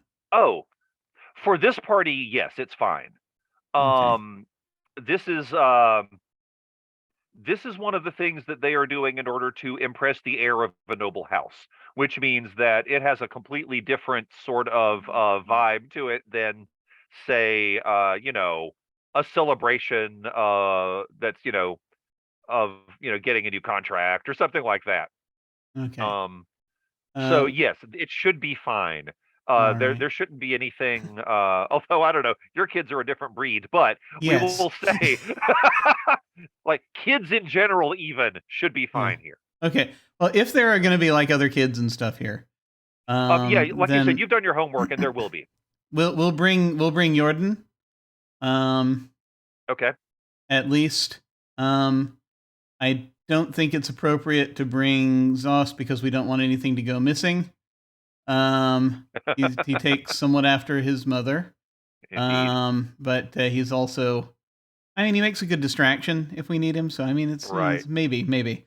And then this is, I feel like if we ever, when we go to these things, we only bring Alexis if we think that there's going to be trouble, possibly. Sure. So, okay. Typically, unless she wants to go, but I mean, that's, I don't think this is her bag necessarily. Okay. If she, I feel like she's kind of enjoys playing at being the vapid teen. And so probably is off with the important folks, sizing them up and what have you. We have a governess or a governor. We have some sort of someone who takes care of the kids. Right. So probably me, Evangeline, and Jordan are probably going to be there. And Jordan is just basically there to be charming and gather information more than anything else. And if he makes friends, that's cool too. We're good with that. But the reason I asked that, and I understand that you asked what time it is, and I'm building you a watch, and I apologize, but have you met me? The reason I asked that is probably to help create the impression of yes. I think that probably Evangeline and Jordan probably will be there sooner than I will, possibly. Gotcha. Unless it's important that we both arrive at the same time. The thing is, Not I'm trying to really. figure out if it's not that kind of party. So yeah, you could show up Yeah. at different times. It's not a big I'm deal. trying to figure out if it's because we don't necessarily want to restrict hunters' activity, but we need to be aware of it so that we know where we have our opportunities, because we don't want to necessarily. We need to know where we can put these people over a barrel if we need to. So if they're already making some kind of smuggling arrangement, we don't want to get cross purposes and undercut each other type deal. So that's kind of the situation. We kind of talk without talking. I kind of feel like about a lot of this stuff. Like just my presence there makes it very clear that we have some coordinating to do. Excellent point. Okay, fair point. Yeah. Speaking of which, Hunter, what are you here as? Like, in what manner are you here? I guess that's the question. Well, in what manner was I invited? I'm sort of assuming I'm kind of just seen as like some kind of like high level house servant, but not in like a, like some kind of house servant, like the way a lady in waiting would really actually be a noble. Right. Like I'm like, I do enough of the work for the house. I must be very trusted by the house. Nobody really asks too hard what my title is. Maybe I have some kind of transportation special acquisitions is my title. So I'm probably under those auspices, but I'm actually under, wow, he's done a lot of good for us getting our shit sold all over the galaxy without anybody knowing. Let's make sure he gets some wine. Like, that's kind of the deal. All right, in that case, so you're allowing yourself to be here officially, as it were, as opposed to oh no, I'm just a waiter or whatever. Yeah, okay, I got you. No. Right. With these folks, I'm gonna be me. So you're dressing up. I'm gonna be the me that people. Oh yes. Okay, gotcha. I am dressing up, but I'm dressed up in a way that says I can afford really nice shit, but I'm not like any of the rest of you. So it's just sleek and plain. I like it. No any extra shit. It's just sleek and plain, but very nice. Nice. Okay. Let's see. I think I have to ask. Oh, go ahead, Rose. I was just going to ask you a question, but you first. Okay. I was going to say she'll show up on time, but I'm going to have her show up with like something like charcoal or something all up and down her arm and on her dress. She's going to look down and like freak out and then run off. But really, it's just a way to kind of read of the room first. Oh, I like it. Okay. So all right, I'll get back to you on that, on exactly what effect that had. But before I do that, how are you dressed? I mean, like, you don't have to be necessarily specific about what it looks like, but I mean, like, what does the thing that you're wearing, what are you trying to say with the thing that you're wearing? It's a really kind of, I don't know, like the Bridgerton type dresses. Oh, wow. Okay. The flowy, she probably fancies something, so she doesn't look threatening at all. Just like an air that's not going to hurt her. She's just probably about her dress and what kind of tea they're having, whatever it is people worry about. Yeah. Okay. Yeah. I think I have to ask Silas, what are you wearing? Oh, like just super formal military outfit. The kind that he wears in his day-to-day. He did not care. That's an excellent point, because you, given your position, you do possess a pretty high rank in the house's military. So yeah, so are you just wearing like the fanciest dress uniform that your house army has? Yeah, like, and also like it's very clear that the outfit is just, it's not like nice, it's practical, like very practical, like as if Silas is expecting an army to attack or something. Like, absolutely. It's just that. I like it. Very, very good. Okay, good to know. All right. I think this brings us to Talus. How are you presenting yourself as you arrive? I think Talus is wearing something much more ostentatious than Ah, she usually does. It's framed to complement the consort, who's usually she's at the side of, but it's right. she looks like, the sort of discomfort where like you're not used to wearing this, but you kind of have to deal with it, sort of I like gotcha. feeling to Okay. it. Yeah. A certain stiffness to like the way they move. I like it. Okay. And similarly, Nero, are you wearing your guild uniform Yes. or something else? Okay. I think that yeah. I mean, I think I'm because part of the reason I'm arriving, my family is arriving ahead of me, is because I'm creating the impression that I'm important. So you had important guild business to do. that's Yeah, right. okay. And actually, I mean, I gotcha. did. Yeah, but as it turns out, that's not a lie. As it turns but- out, because we've got, we're trying to. I gotta make sure I take care of the guild people before the people that Fair enough. are our regular customers who might be here. That I want to make sure that Yeah, they're you got to do that okay. too. Okay. Yeah. So I take care of all that first, and then I arrive like a little late. And so I'm probably still, since I'm making the impression that I just came from the big thing. So I'm probably still wearing my guild uniform. Okay. So yeah, this approximates the formal wear that I will typically I like put it. on. Okay. So it's one of those gigs where it's like it's I don't have like I'm not carrying myself with the degree of pomp and circumstance that I do at the guild things necessarily. I mean, any Right. more so than I just do naturally. But it's the uniform is still in place. Okay. So first off, each of you does get a read on the room, but I'll talk to Rose first since you did your stir stuff up and see what what settles move.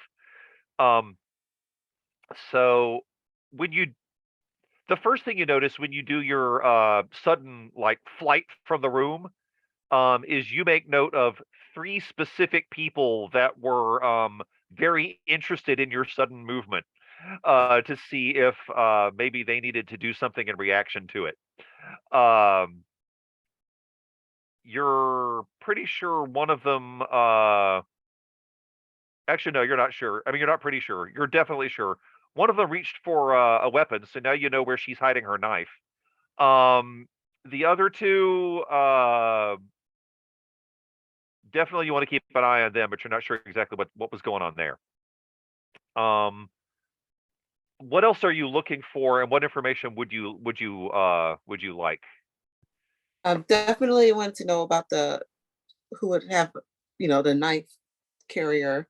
Okay, yeah, you've pegged her, and she is not the agent of House Procyon that was pointed out to you earlier. She's someone different. Do I know who it is? You don't recognize her. Okay. To see who was. I want to see who would have any weapons or what they would do to get a basic read on who was closer to the exits, who could cut me off if I was trying to leave. Ah, that's good. The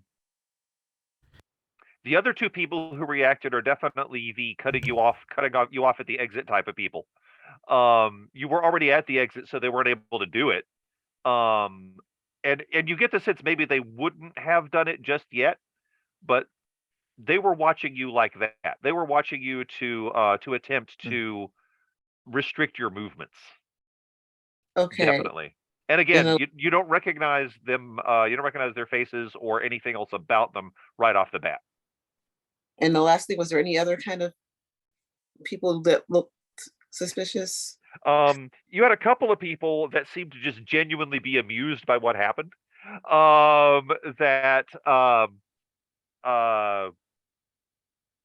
Whether you may be able to play off that later,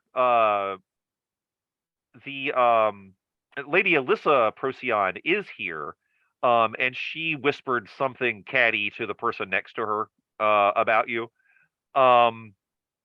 You have already pegged the particularly important people in the room. Well, first off, you already know what the Guildmaster of the Salt Guild looks like. That is a woman by the name of Wainwright Evensong, and she is, I mean, she's a major figure on the world, so everyone already knows what she looks like. She did not appear to even notice what was going on at the entrance when you did your thing. But there were two people next to her that definitely did. One of whom has one of whom has an artificial eye, and the way artificial eyes work here is they are fully made of metal, so they are just it's obvious when someone has a false eye. And he only had one of them, but he had also kind of a he had a long beard and something about his he's wearing a suit, like a nice suit, a particularly expensive looking suit, but he has a couple of things that look sort of like medals or some sort of insignia, definitely indicating some kind of rank, probably within the Salt Guild. And he was standing near the Guildmaster, and he's one of the ones that definitely noticed, like when you when you apparently freaked out and ran, he paid special attention. But he paid special attention to you the same way that Silas does when someone around you does something. So you think maybe he might be guarding the Guildmaster. Probably. Yeah. Anything else on that, or is that those are? No, I just hope that I'm using all, my fake humiliation. Yes, I like it. So yeah, let us know when you come back. We'll come back around to you when you return with your cleaned off dress. I like it. All right, so let's see. I think the next person I need to talk to is Hunter, actually. So you notice a lot of the same stuff, although I think you're looking for different things. So what are you scoping the room for? And again, you already know some of the personalities here. Everyone knows the Guildmaster. It's like not knowing Bill Gates. Right. And I think I'm trying to have just some very pleasant conversation with like the Guildmaster, anyone up high in the guild. You can work your way up to their area. Yeah. Yeah. Oh, I'm working the room, making connections, I'm in public me mode. Okay. So I think that's kind of mostly what I'm doing. Well, in that case, the person that I mentioned earlier with the badges and stuff and the beard, he looks really familiar to you. Like you think maybe he was here when you were a kid. Well, I'm definitely going to go have a conversation with him. Okay. 100%. All right. So you're working your way towards him, and we'll come back when you actually get into conversation range. Silas, do you leave with the heir, or do you stick around? I think at this point I know that this is something that Rose does. That's just to, lull people. You probably were in on it. Yeah, I'll be in on Sure. it. I'll just allow her to do the thing, and I'll just stay in the gala itself. Okay. Well, in that case, you get to see a little more of the reactions when things begin to settle back down. Yeah. So, person that reached for the knife, that's definitely a trained assassin. Your guess is probably Bene Gesserit. If you had to guess from the way she moved, you're 90% sure she's Bene Gesserit. Okay. But she's not being obvious about it. She's not like wearing the veil. She's one of those that's got the training and might even be a full sister, but she's not being she's not here as a representative of the Bene Gesserit. Let's say that. She's got some other job. So and have we had negative dealings with the Bene Gesserit to the point where they would want to do us harm at this stage. The Bene Gesserit as an organization does not want to do your house harm. There are almost certainly individual members of the Bene Gesserit that might work for people that want to do you harm, and you think she might be one of those. Okay, I start tailing this person. Okay, all right. You do peg her as the most overtly dangerous person in this room besides you. Yeah, like I would trust the various guards in the gala to handle like smaller fries. I'll Okay. focus on this one. All right. Oh, speaking of which, you do notice, first off, the Salt Guild has its own security, and they are wearing obvious uniforms. They are stationed in areas to do exactly what uniformed security does. They are here to be obvious and to make it known that if if you start trouble, they are here to stop that trouble. Again, they're the obvious. And everyone that you see looks like, they can take care of themselves. You think that, these people got some training. You are certain that you could take any one of them individually. If they ganged up on you, on the other hand, you'd have some problems. 3 or 4 of them at a time, you'd have to get creative. But what you also notice is that they've got other people in the area that are obviously doing the same job, but they're wearing the fancy clothes. And you spot 3 or 4 of them right off the bat. You're sure that that's what they're doing because you've been in that job before. You know what to look for. And so you're sure of and the way they're moving and the way that every now and then you catch one of them making some sort of covert sign to one of the uniform guys. So you're certain at least 3 people that are working with the uniform security. Already kind of planning that out. And much like Rose, you've already planned 3, at least no, I think 3. You've already planned 3 different exit routes if you need to. Yeah. All right. I think we're gonna. Yeah, I think Talus. What's your focus while you're looking around? I mostly trust in Silas and our security to take care of that obvious. Is there anything else that is of concern or would pique her interest? Salt Guild seems to have more mentats than you would normally have at a party. Oh, speaking of which, does Talus have the stayed lips? Does she do the Sappho juice? Yes. Okay. So not every mentat does, but most of you do. So just checking. So it's very easy to spot, those mentats. And the thing about those mentats is those of you that do the Sappho juice are much more effective than the other ones, especially while you're under the influence of it. So and it is you see like probably twice as many mentats as you would expect at a function like this. Some of them seem to be literally just hanging out at the party and enjoying themselves, but there's a cluster of them that are doing something. They're not hiding the hand signals that they're sending back and forth to each other, because they're being subtle about it, but they aren't just they aren't being they're not subtle to people like you.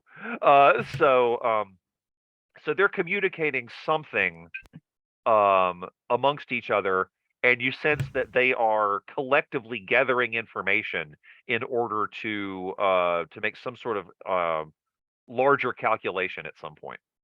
Now, other than that, the guildmaster actually seems to be legitimately at ease here. She seems to feel utterly safe and not worried about anyone doing anything to her. Though you catch anxiety amongst some of the people around her. You think that they are, on the other hand, not that they feel like something's going to happen.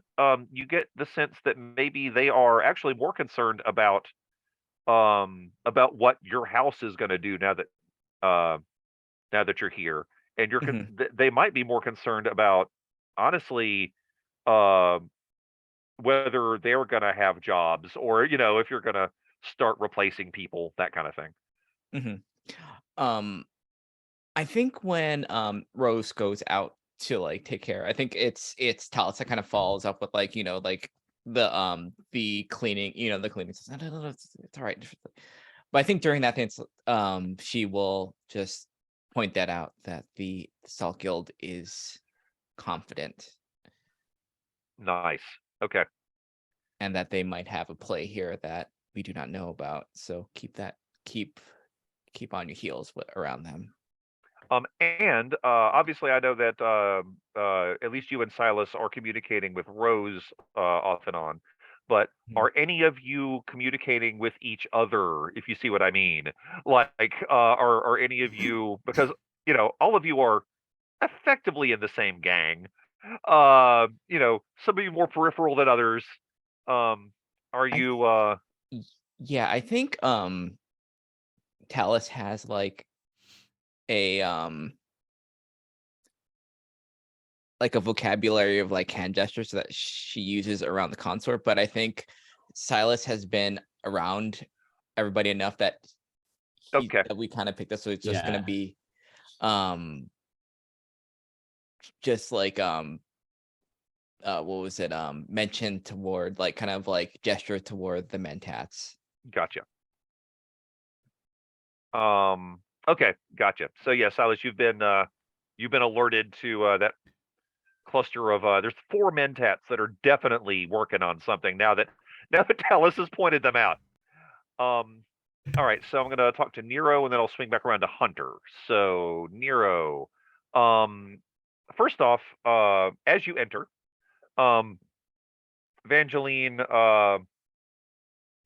approaches, gives you a friendly kiss on the cheek and Darling.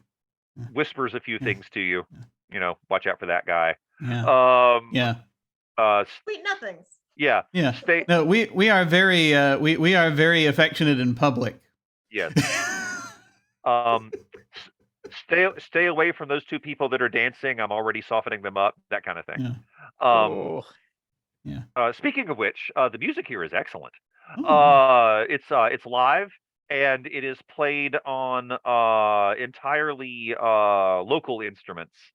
And most of the music here is music that comes from Yahiri, because it's got a long tradition of music. It's got a long tradition of not just shanties, but that is part of it. It's also got a long tradition.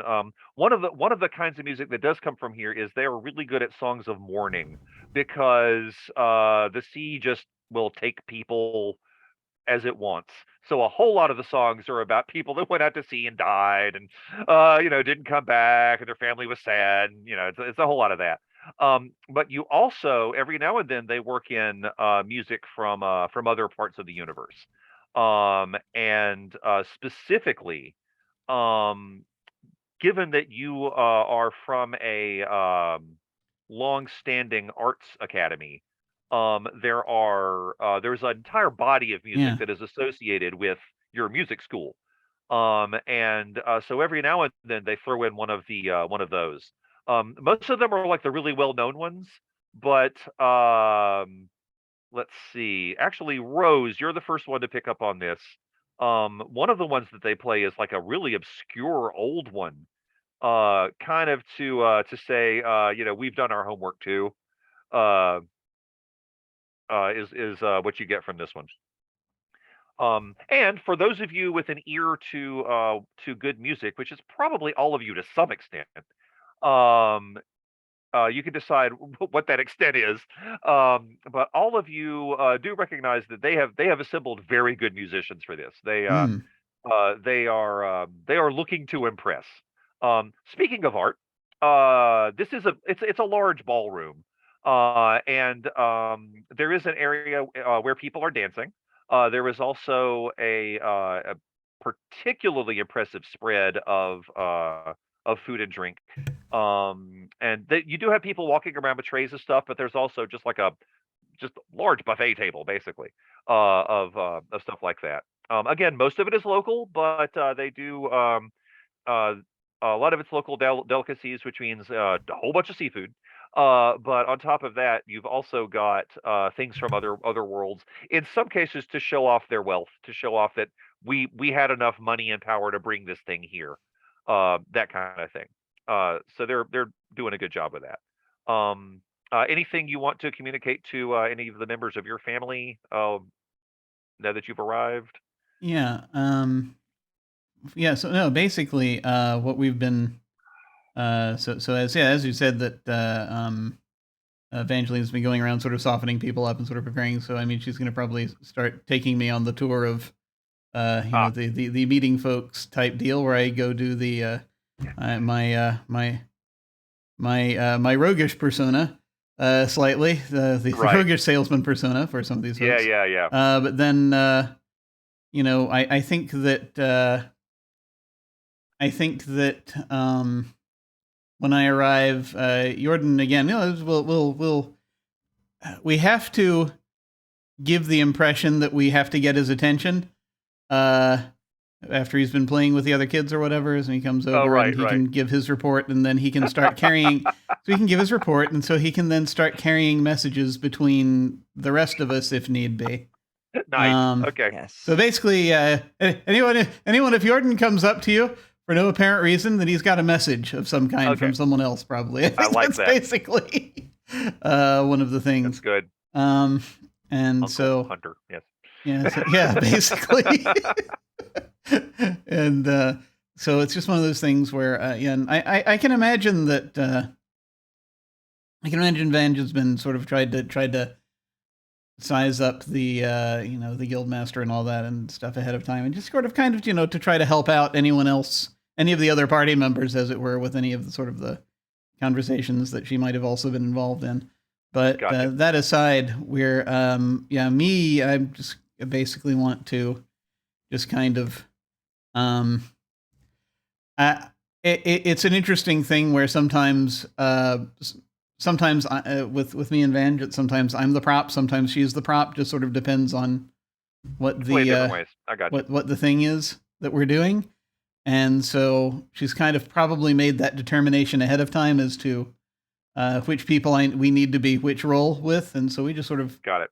we'll switch Okay. back and forth depending on how it goes, and just basically like be prepared to go around and hint at and or make deals as needed.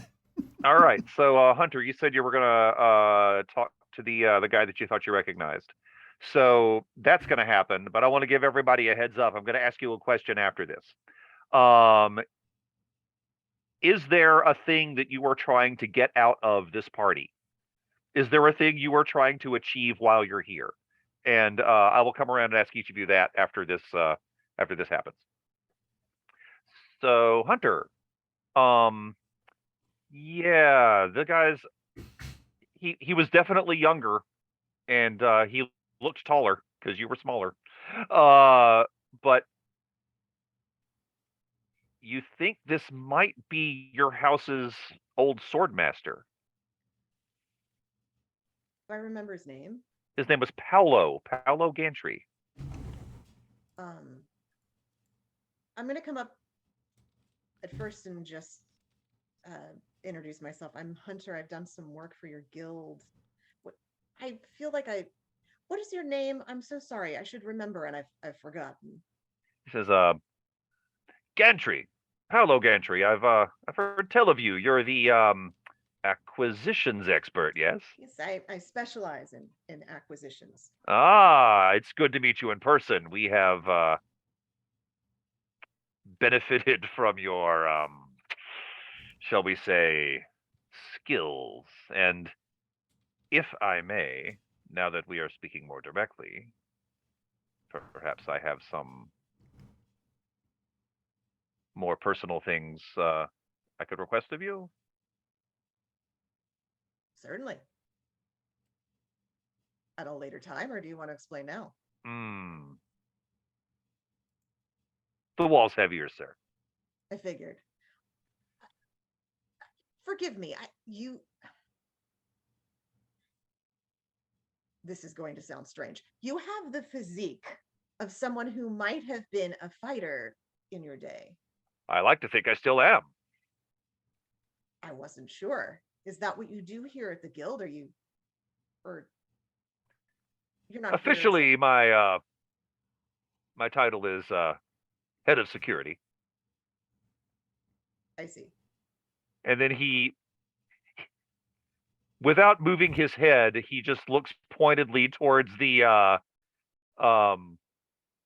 guild master, as if to say, specifically securing the guild master. Right. Absolutely. Do you anticipate any particular problems tonight? And He can looks I help around. if you do? And you know he's looking around as a formality. He's pretending to look around at this point. And he says, not particularly.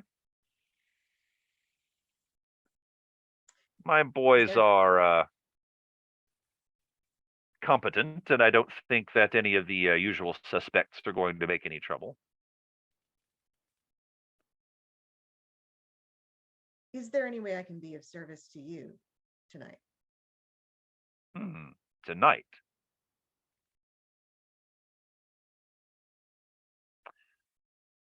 I wouldn't say no to some Caledonian rice wine if you happen to have arrived with a bit. I bet I could stir some up. Pretty sure I could make that happen. Well, here on Yahiri, we are very adamant that we return a gift in kind. So do allow me to return the favor as soon as possible. I'll follow your strange customs. He says, I think you'll find them amenable once you get used to them. I'm like It'll already be- looking. Go on. It'll be almost like you've lived here all your life. Yes, almost. But of course I haven't, so how would I know? Oh, definitely not. You're clearly new to the area.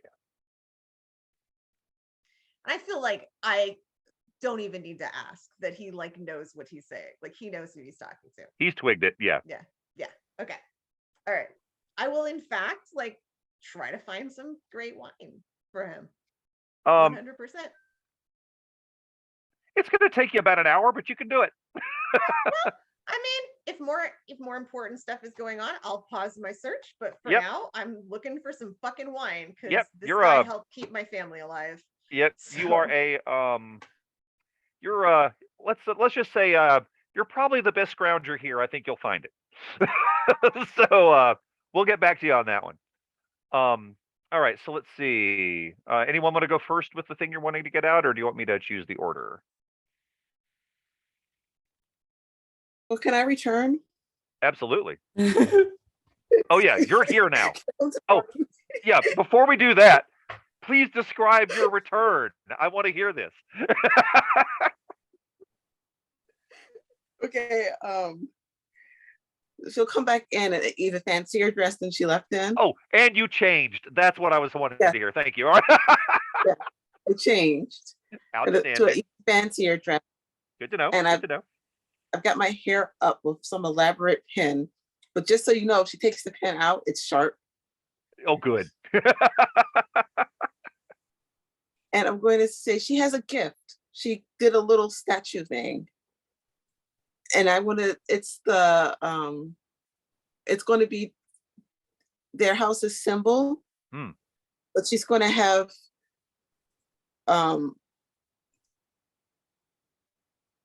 roses around it. And I Nice. don't know what the old house was that they took over from, what their thing was, but that's going to be incorporated in it too. So she's Okay. also showing that she knows the history. Nice. Okay. But you know, like dragging the statue in, she's doing it really loudly.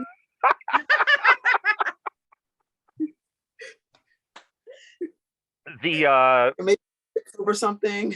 everyone notices this, and the guildmaster is just one of the people that turns to see what the noise is.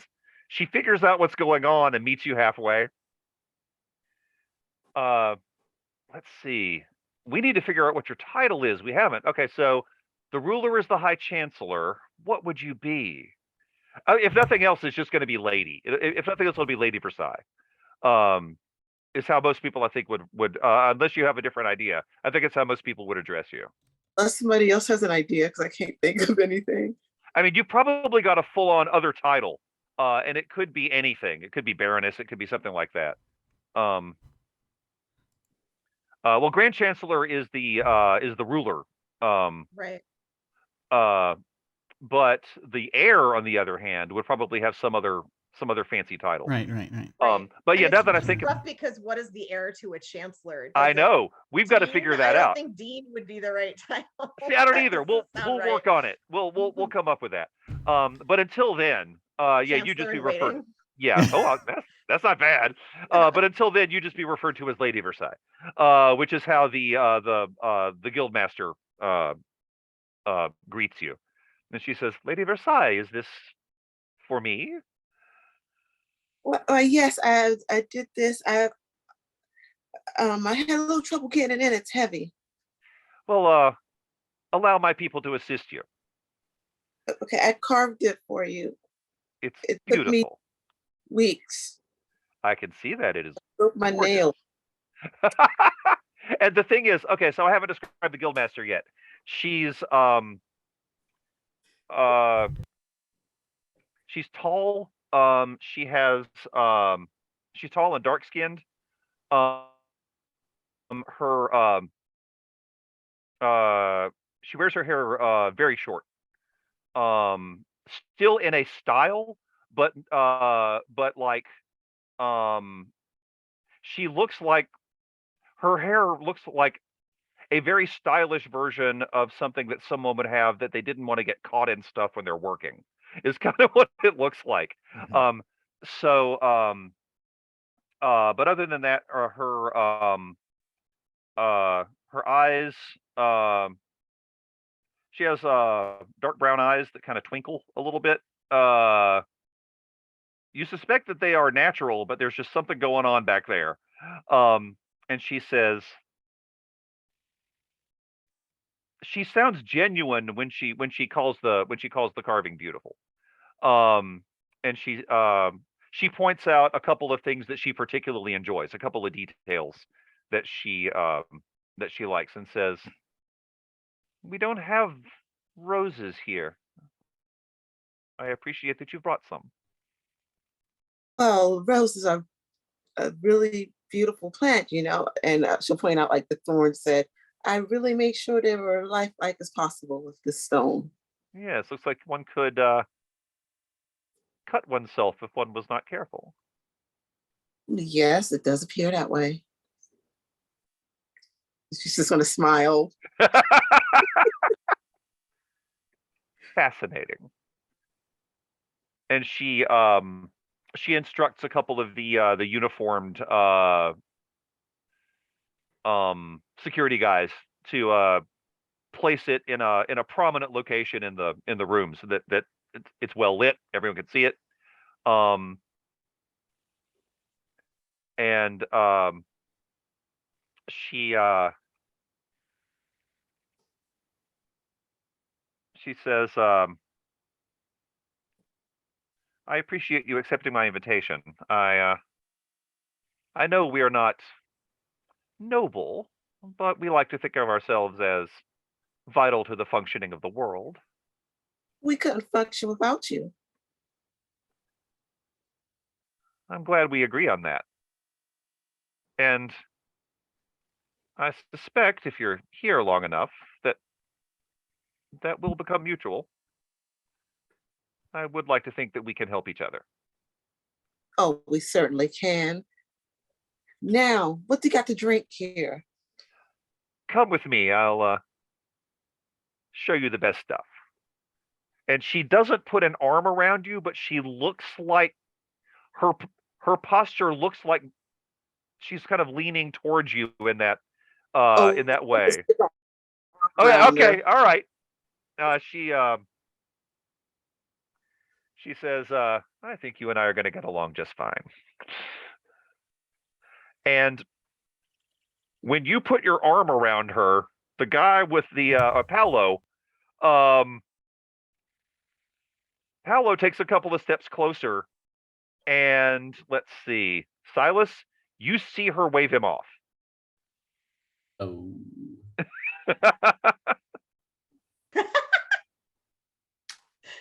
Hmm. And she takes you over to the she takes you to the bar, and no kidding, she instructs the bartender to pour you a glass of the stuff that's kept on the lower shelves that most of the people can't see. I'm like already down there digging through the bottle. I'll tell you one thing they don't find on that shelf is it's a particularly old bottle of wine that they were sure they brought, but oh man.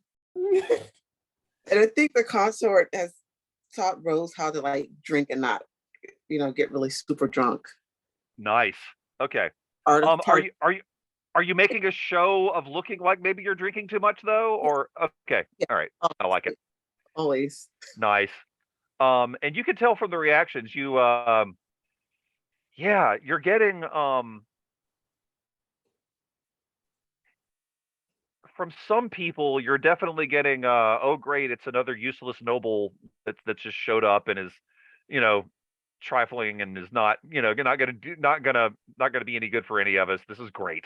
You get a couple of people though, like I mentioned before, a couple of people that were like just genuinely amused, that were kind of you got the sense that like when you fled the first time they were laughing at you.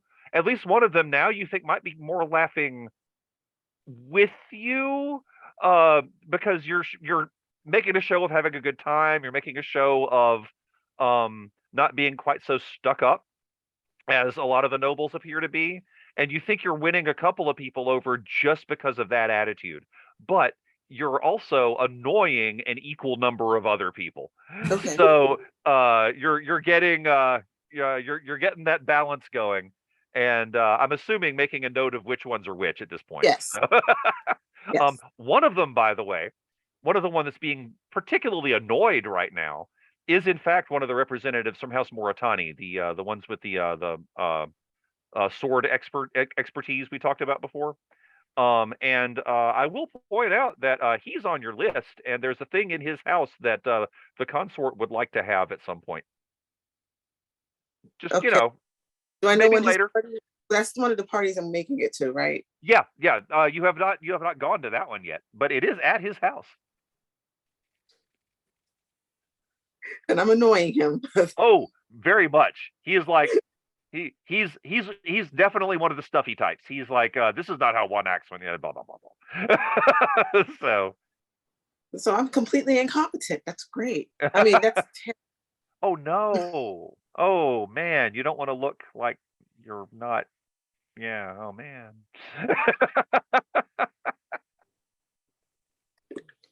Okay, so now I'm going to go around and let's see. Anyone want to go first with the what do you want to get out of this gathering, or should I? You know what? I'll do it. Okay. So Silas, Absolutely. what are you hoping to get out of this? Yeah. Like again, Silas, not an ambitious person. Everything he does revolves around protecting the heir. So he, after the previous assassination attempt and having suspicions that it might be part of a larger plot, he believes that this gala is probably like the best shot for whoever this group of people is in order to make an assassination attempt. So he is intending to use this gala to trap whoever Nice. is behind this, and that is why he's tailing the Bene Gesserit person, because right now she's the biggest suspect until the 4 suspicious methods are also pointed out. Fair enough. Okay. So I'll say at some point during his tale, he still sees the Bene Gesserit as mentats are not known for their combat, right? I think they're not really. No, they're very good at planning things like that, but generally speaking, not for taking direct action. Yeah, so I will say at some point during his stalking of the Bene Gesserit, he will signal to like one of his agents to keep an eye on that 4 mentat and Okay. to see what they're doing and who they interact with, and if any of those people that they interact with seems like they're up to no good. Gotcha. All right. But mostly he's focused on the Bene Gesserit now, keeping an eye on what they're doing. Okay. If they're at any point angling themselves towards Rose. Gotcha. All right. I'll get back to you on that one then. Anyone else? Yes, I think Talus wants a more advantageous relationship with the Salt Guild and Okay. the Sword House out of this. Gotcha. Okay. So Moritani. Okay. And the Salt Guild. All right. All right. How are you approaching? Are you? Oh, I'm probably approaching each one kind of differently. So how are you approaching them in order to do that? I will give Rose the signal to like kind of wave me off. Like I'm being like a downer maybe. Okay. Like this is a lot of just like standing there with her like organization papers, just kind of standing like a like status symbol sort of thing. It's not like, but Is she with kind of rude about it? I mean, she's not normally rude, but yeah, if you want to make a show of it, yeah, like it's within the Yeah. we'll play along, yeah. Cool. And then I will So you can look a little bit miffed at the air. Yeah. Okay. yeah, Talus will kind of like pull off and go toward the Moritani noble. Gotcha. Not a problem. I'll get back to you on that one. Mhm. And let's see. We got Hunter and Nero still. What are y'all trying to get out of this?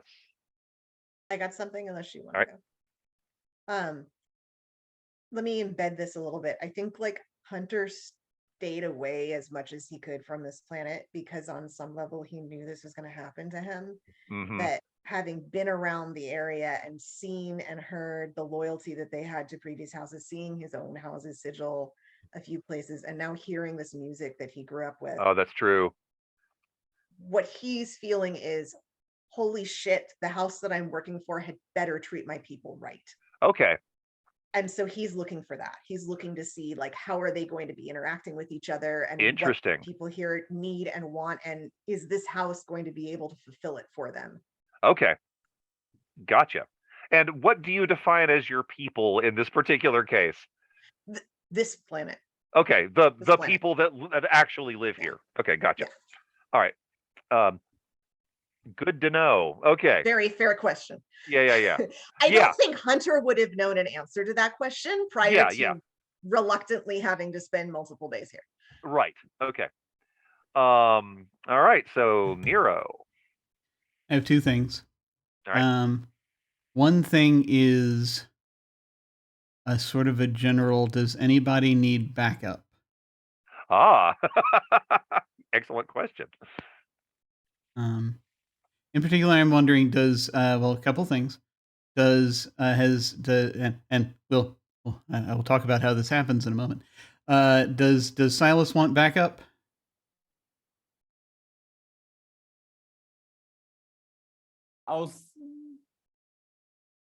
Yeah, why not? Get some Okay. help to keep an eye on all of these suspicious parties. So Okay. one message that Jonas is going to probably bring me is that he misses Alexis. If basically it's like if you need additional security here or something bad has happened might happen. So that's we can bring in my terrified thing where teenage daughter. Yeah. where you just sort of sell exactly. It's like Yeah. is that the just if you want backup, you just tell Jonas how's your sister doing, and then Jonas comes to me and says he misses her, and then we call Alexis, and she will, if necessary, show up and kill people. So that's one. Does Hunter want backup? I'm feeling fine, but if you need help, I'm happy to help. Okay. As I'm carrying, like I have like a carafe of like wine. Well, excellent. What? Okay. Oh, nothing. What? I'm feeling fine. I'm happy to help. Yeah. So it's it's just one of those deals where good wine. So I think so. If no one else, if no one else wants backup with anything, again, just let me know, and I'll have my people help you. But then I myself will probably be the thing that the second thing, the thing that I want to accomplish here. Oh crap. Okay, I do need to ask one thing, a clarification. Is Mauritania is the house that trains swords folk? Yeah. Okay, all right. I just want to make sure I had that backwards. So yeah, I imagine and this is the interesting thing, is that if Alexis does show up, the Mauritania person might recognize her possibly. If there's been any sort of impossible. training, if there's been training going on, possibly we'll see. Depends on where you send her, because if she was she could have been trained by like if you want the best training, you send somebody to Ganaz. So. Oh, that's true. Okay. So probably they won't. Yeah, better if they don't recognize her. Okay. Yeah. I wasn't sure. how the things turn out, because if they're better at assassinations, then we probably would want to, But anyway, so the second thing that I was going to talk about was that I'm trying to get the if at all possible, find a way to get the Salt Guild in my pocket. So I'm looking for trying to just basically, I gotta try to make the most advantageous deal here for to basically, I'm here to help sort of see if they want to try to broker something with the Spacing Guild, and see if there is, I want to see if we have enough common ground for that to work, and I want to see if we have if there is basically something they desperately need that we can then use to our advantage if necessary. As part of that, I am going to try to, if, as sort of is getting if I get any indications with, and I have a reason for this, but that comes later. But that's kind of the thing I'm looking toward, trying to see if there's how would we be most helpful in the most not necessarily obvious way, but you know what I mean, in the most in the way that would be also advantageous for us. Fair enough. So my question is, what's your in? Are you trying to go like from the top, or are you trying to talk to the person that actually does the nuts and bolts work? Because both of those people are here. So I think that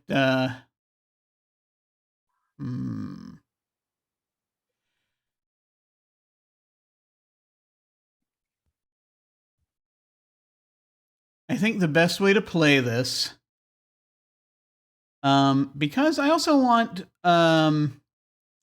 the Salt Guild to be able to, they're with everyone there locally, and I don't want it to look like they are about to sell anything out, right? Right. They need to be able to save face here. Sure. So I think I am going to go through secondaries on this one. I'm going to meet and be charming at the at the Guildmaster. I'm going to be, right. But the and mostly we'll chat and everything about everything's going on, but probably any deal making here, any actual official, unless it's the official in public stuff is going to happen after we've sorted out the nuts and bolts, I think. Right. So right. we're going to go for the nuts Okay. and bolts person first. Okay. In that case, that is a person by the name of Laris Forrester. Official title is Logistics Master, and Jordan points him out to you. Excellent. And mentions that he has a daughter about Jordan's age. Oh, okay. They've been playing together. Excellent. Excellent. I hope they're I just hope that these Well, I know that he's been nice because that's what he does. But I hope she's been nice. Is basically, I think, kind of what sort of indicate. He says that she has And taught him some hilarious poems. well, we'll have to hear some of those later. But but that's very good. That's very good. Yeah, and so he'll basically arrange to meet Laris Forrester and sort of start working stuff out. Gotcha. Okay, in that case, let's see. Let's go to Rose. You've been carousing with the guildmaster.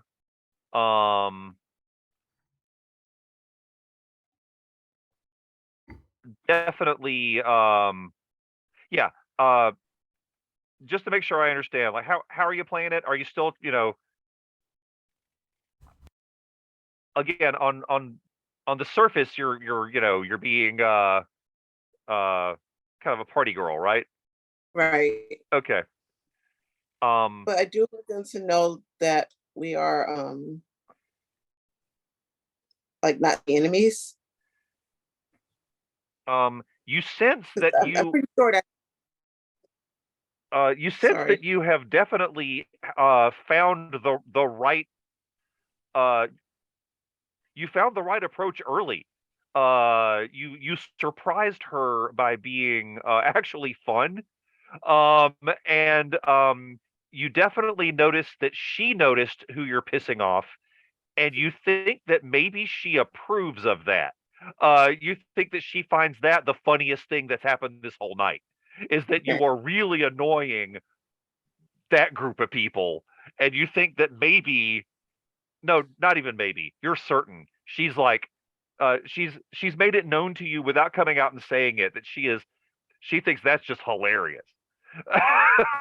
So, so if your goal is to diplomacy.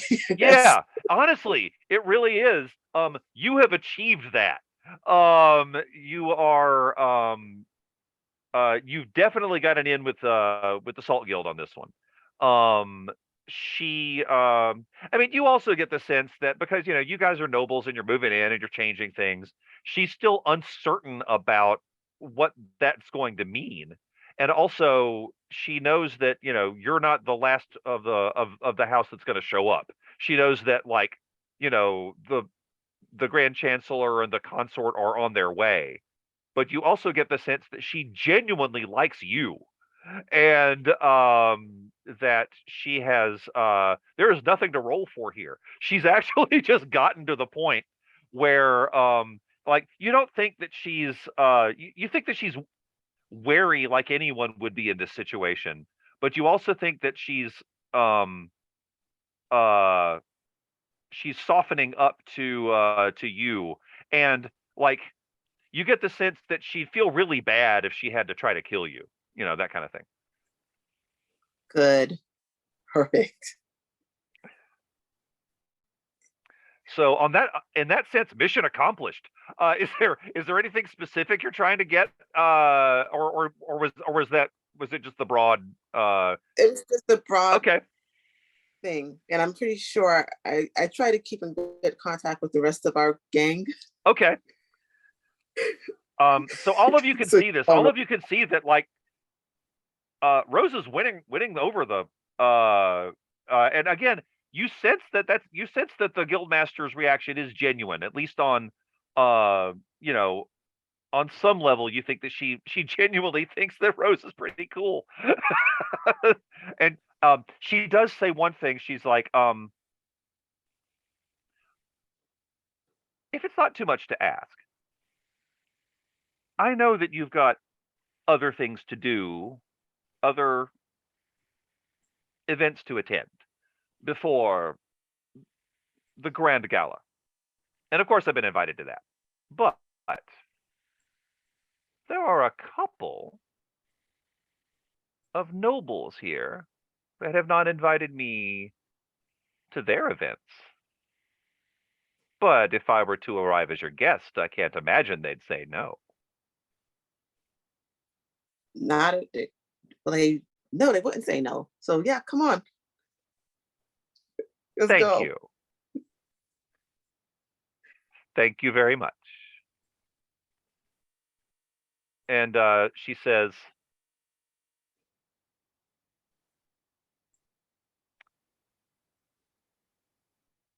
your academy, this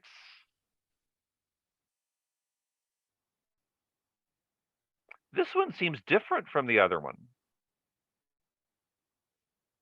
I know what comes out of your first academy, but the students here seem more, is the term avant-garde?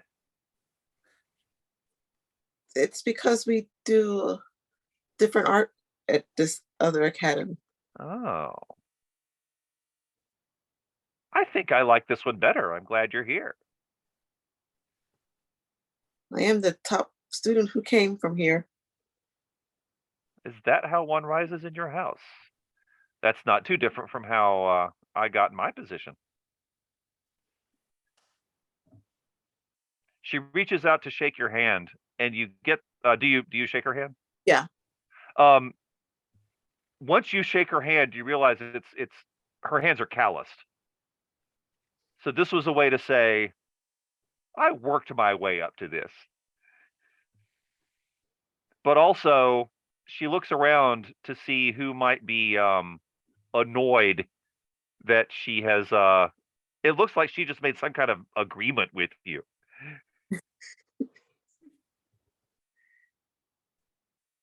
So are the other annoyed people still like super annoyed by this? Oh, even more. If Okay. As if that were possible. Like, especially Sword Guy. Sword Guy is extremely pissed off. I was Sword Guy being Paulo. Oh, actually, no. Sword Guy being the guy from Moritani. Okay. Paolo, on the other hand, actually, he's doing the bodyguard thing, but other than that, he's not reacting too much one way or the other to what's going on with the air. However, if you arrive with the wine, his demeanor will change entirely. Oh, yeah, no. I'm bringing the wine. I'm bringing the wine. For sure. All right. Well, in that case, Rose, is there anything else, or No, just the reinforcing of the whole. Okay. Going on. In that case, I think I will move to Hunter, who has in fact arrived with the requested rice wine. Yep. He says, What can I say? I'm good at what I do. you certainly are. If I may make a request, I know I've made one already. A second request? You are building up your tally. Go on. I certainly am. I'd like you to hold on to that, because I don't think this is the place for us to drink it. Fair enough. You are. And I will glance over at the heir and the guild master. Otherwise occupied. As I suspect you might be.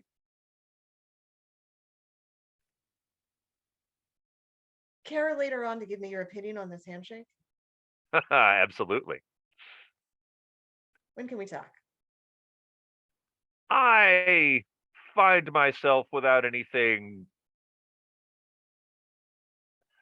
serious to do after noon tomorrow. I'll come find you. I'll be in the headquarters. I think you know the way. And I like act as if I'm like clinking glasses, except there is no glass in his hand. There is no glass. You just got the bottle. Look at what you're missing out on. I know. Look at what you're missing out on. Did you have anything else that you wanted to do other than show him the wine? I want to see how other people from the guild are reacting to this handshake. Okay.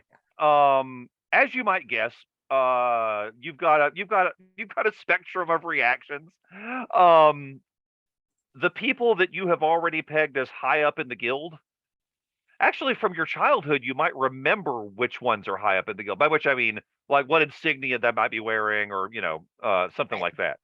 So and also you've been here long enough, you figured out who's who, and to some extent. You get the sense that a lot of the people that are higher up in the guild are they're definitely talking to each other, and you think they're talking specifically about that handshake. Some of them are not. Some of them seem particularly anxious about it. But from the people that are a bit lower down on the pecking order, still everyone here is some level of importance.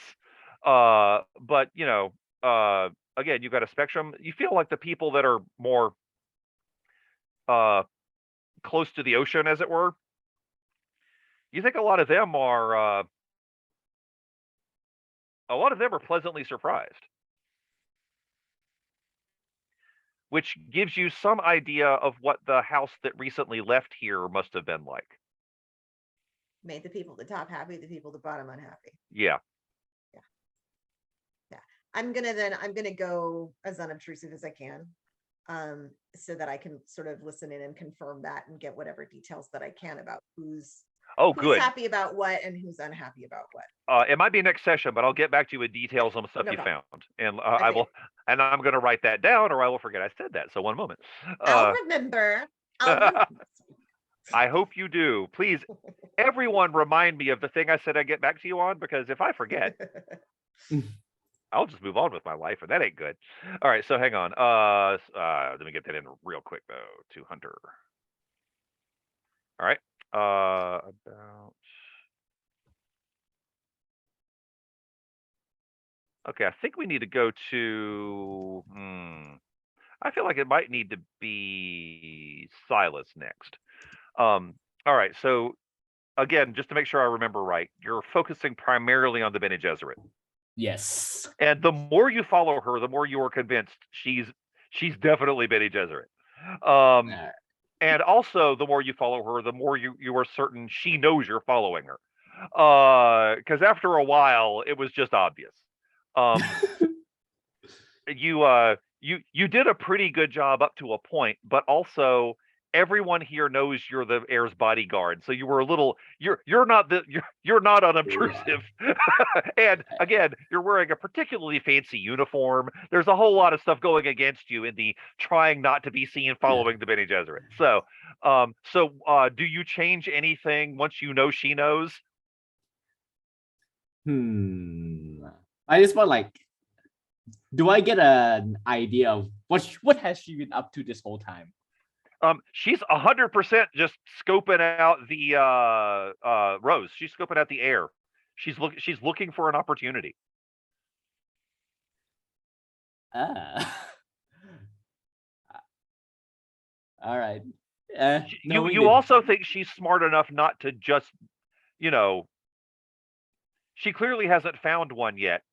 So you get the sense that she's good enough at what she does that, she may not find said opportunity, especially since you're following her around. But she hasn't stopped, she hasn't stopped looking for it. All right. And just so this is the gala. Are there people like dancing?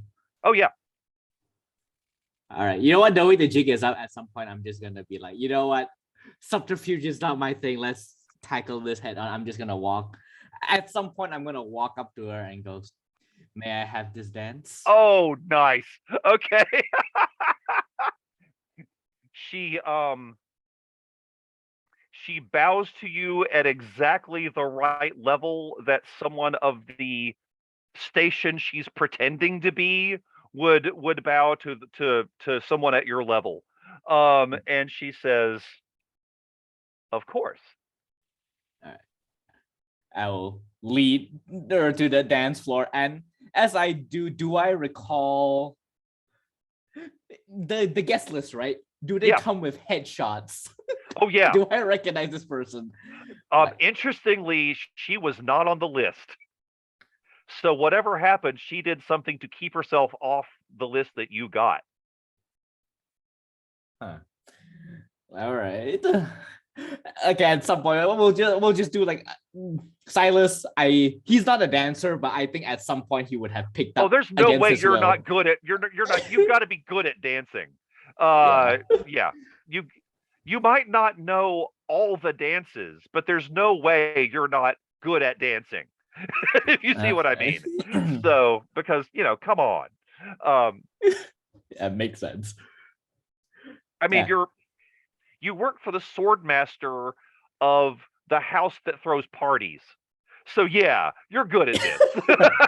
Okay, good. So I won't make a fool of myself in this No. department then. Now I will say she's a lot better than you, but That makes but sense. but you're holding your own, and you don't look like a fool next to her. All right. Okay, at some point, like, just take for a moment to just, like, I shall size her up. Does she carry anything on her person that speaks to, like, faction? Yeah. Besides Bene Gesserit. She has a single knife. You already figured out where that was. You don't think she has any other weapons on her. Oh, except nope. They're the more you dance, the more you realize that she has several hairpins, and those look like they're weighted for throwing. Okay. And yeah, I'll just, as we just, gently waltz, I'll go, I don't recall seeing you before. She says, I could say the same for you, but I know your reputation. See, now you have me at a disadvantage. She says, I'm Carissa. Curse. Insight check. No, that doesn't work. Like, I mean, this is obviously a false name. Yeah, it is. Carissa. There are not a lot of people that can get into this gala without making themselves known to the guest list. May I inquire as how you were able to manage this? For security purposes. Oh, a girl's got to have her secrets.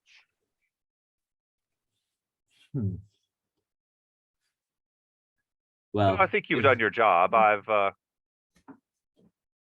cover's blown.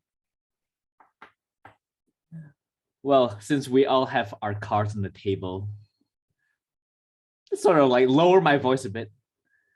Who do you work for? Oh, now that is a delightfully direct question.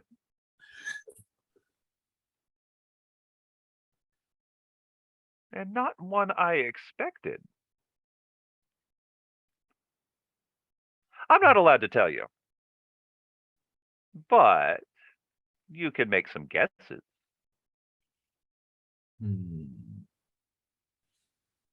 I am not in the business of guessing. But, well, I'm sure at some point, once we get to know each other better, we can share secrets. Are you asking me on a date? Perhaps. Are you staying long? Outstanding. Oh, I'll stay as long as is necessary. Then we'll be seeing a lot of each other. Good to know. And I guess we'll finish this number. Yeah, you finish the dance. And she, at which point she, without looking, just grabs a champagne flute from one of the trays and leaves. Like leave the gala? Oh yeah, she has left the building. Okay. Signal tail. Yeah, okay. Yeah, you've got probably more than one person on her at this point. Yeah. Like Okay. these will be my more subterfuge people, unlike myself. Right. The ones that aren't wearing shiny military uniforms. Good call. The cloak and daggers division, so to Right. speak. Yeah. You've got them. All right, not a problem. They'll report back. All right. I think we need to talk to Talus. So you were looking to get inroads with both Moritani and the Salt Guild, right? Mm-hmm. Which one do you talk to first? Moritani. Okay. Salt Guild from what Talus observes is in the capable hands of our it does bros, seem to so. be. Yeah, that's a fair point. You're not sure you could do any more with that. Unless you want to talk to someone different, which is entirely possible. Yeah, I'm gonna Alright. talk to The Moritani. So Moritani, on the other hand, I'm gonna. Can I do something where I can like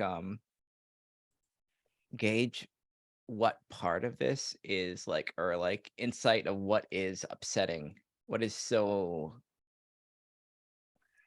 so against the sensibilities of this person? House Moritani is similar to House Procyon in a few ways. They're very old school. They are they're extremely intent on everything being done the right way, on everything following protocols. It's one of the reasons that they are particularly good at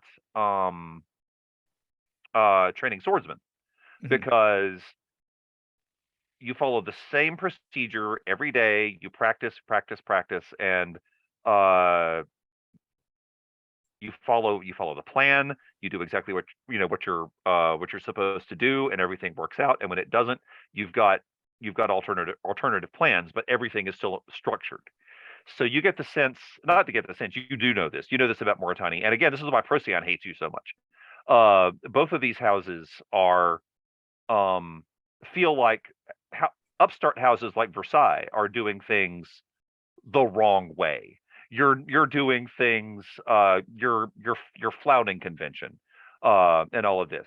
So literally everything that the heir has done at this party has incensed this man, like to his core. He's just like, this is not the way the heir to a house acts. Mhm.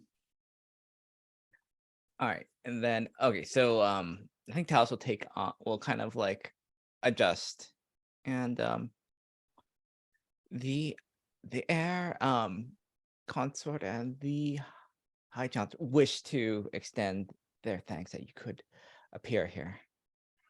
His name is Lord Edmund Moritani, by the way. Lord And Edmund, his posture is impeccable. It's like he's just built around a pole. Mhm. But somehow when you say that, he's managed to straighten up even more, and he says,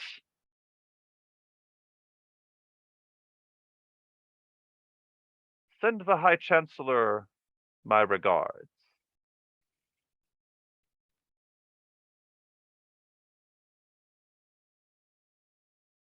Any additional words you wish to send their way?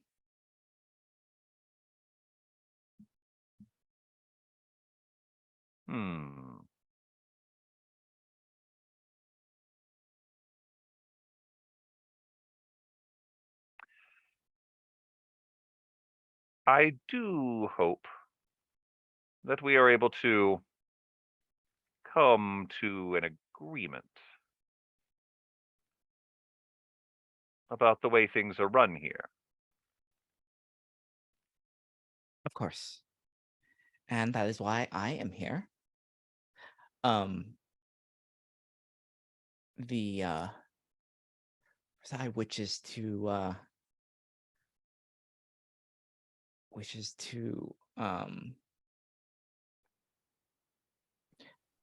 verify the arrangements for the visit that we have planned.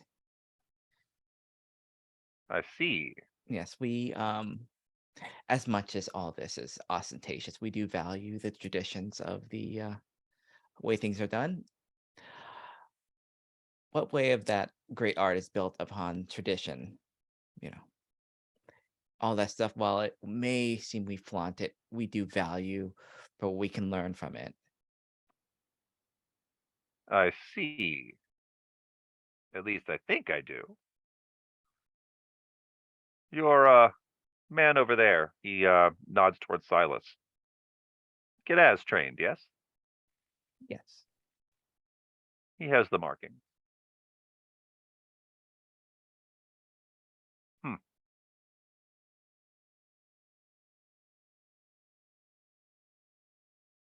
There is a great deal to be said for, shall we say, multiple avenues of approaching the same problem. And you no doubt find yourselves, or at least you will, tackling a great deal more than you have been required to in the past, if I may be so bold. Hmm. I would appreciate it if we could come to some sort of an agreement about training some of your relatives.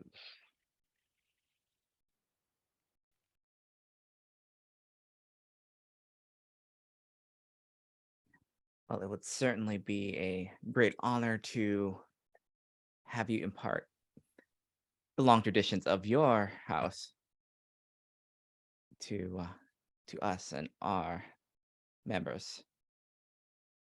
And do you speak for your house, or do I need to kick this up a level?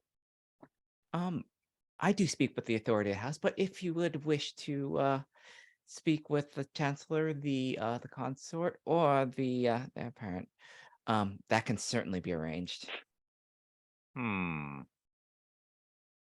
looks over towards the air. I think I'll wait till the grown-ups arrive. No, you do know the whole thing with of course you would. The whole thing about watching what the feet do. Yes. Like, she's insinuating that like this is like we're like the air is in well control.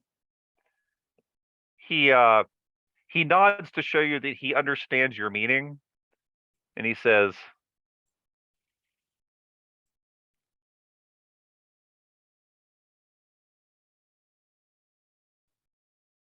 one can get tripped up just watching the feet.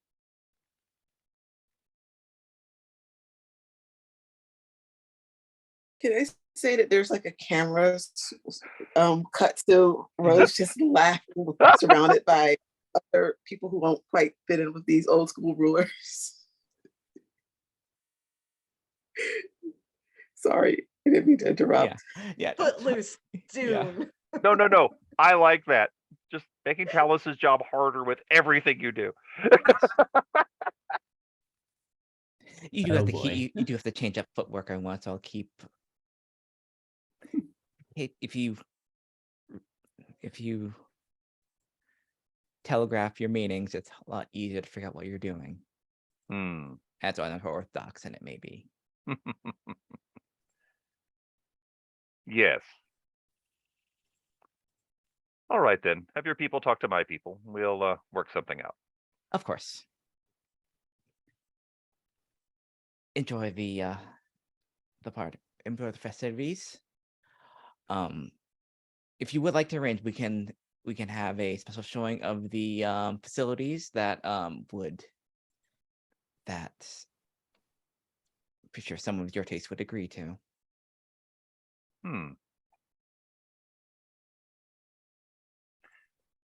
Yes. See how serious we are about the art of the sword here, as much as everything else that we keep seriously. Highest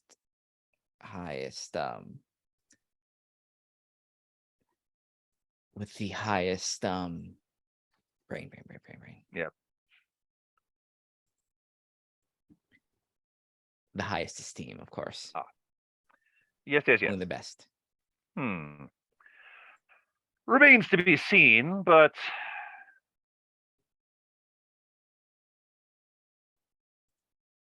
would be lying if I said I wasn't curious. No. By all means, have your curiosity be sated here. You are our guest. And one thing that you noticed when you said enjoy the rest of the festivities, he literally wrinkled his nose at that, Yes, as if he is not having fun. Mhm. And, This is why and- if he wants a private tour yeah. of like the sword play facilities and stuff like that, I'll arrange that for him. Yeah. You've dangled the right carrot in front of him, Mhm. if nothing else. He Mhm. says, "Well, I suspect you know where to find me. Yes. I could Good. arrange accompanying you as well. This also doesn't necessarily up to my taste as well, but do as we must. It's a living, I suppose. Yes, certainly is. And she'll like tug a little bit at the Nice. He, on the other hand, seems particularly comfortable in his high collared outfit. Mhm. But he you get a the briefest nod of recognition at your chafing. Yes. And if you could spare the bodyguard, I'd like to have more of a conversation with him sometime. Of course, that shall be arranged. And anything else, or is that Whatever time better suits you, of course. indeed? Yes. And then once that's like, I'll head back to Okay. to the side of our air. And I think that leaves us with Nero. You were heading towards Forrester, right? Yes. The logistics master. Okay, so what's your approach here? Oh, So- first off, Mhm. Forrester is an older guy. He is has a very close trimmed gray beard. Similarly, actually, his head is shaved completely bald. Okay.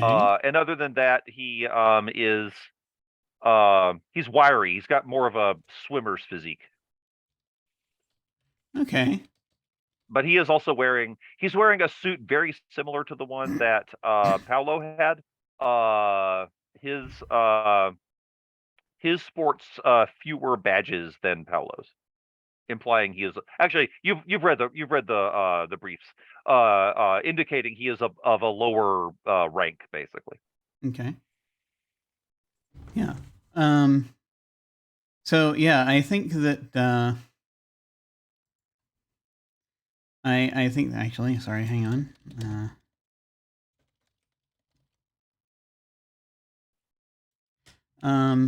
Yeah, I think that what the approach I kind of want to take is to I think we've been sort of making a circuit, like I said, and as we get over there, we're gonna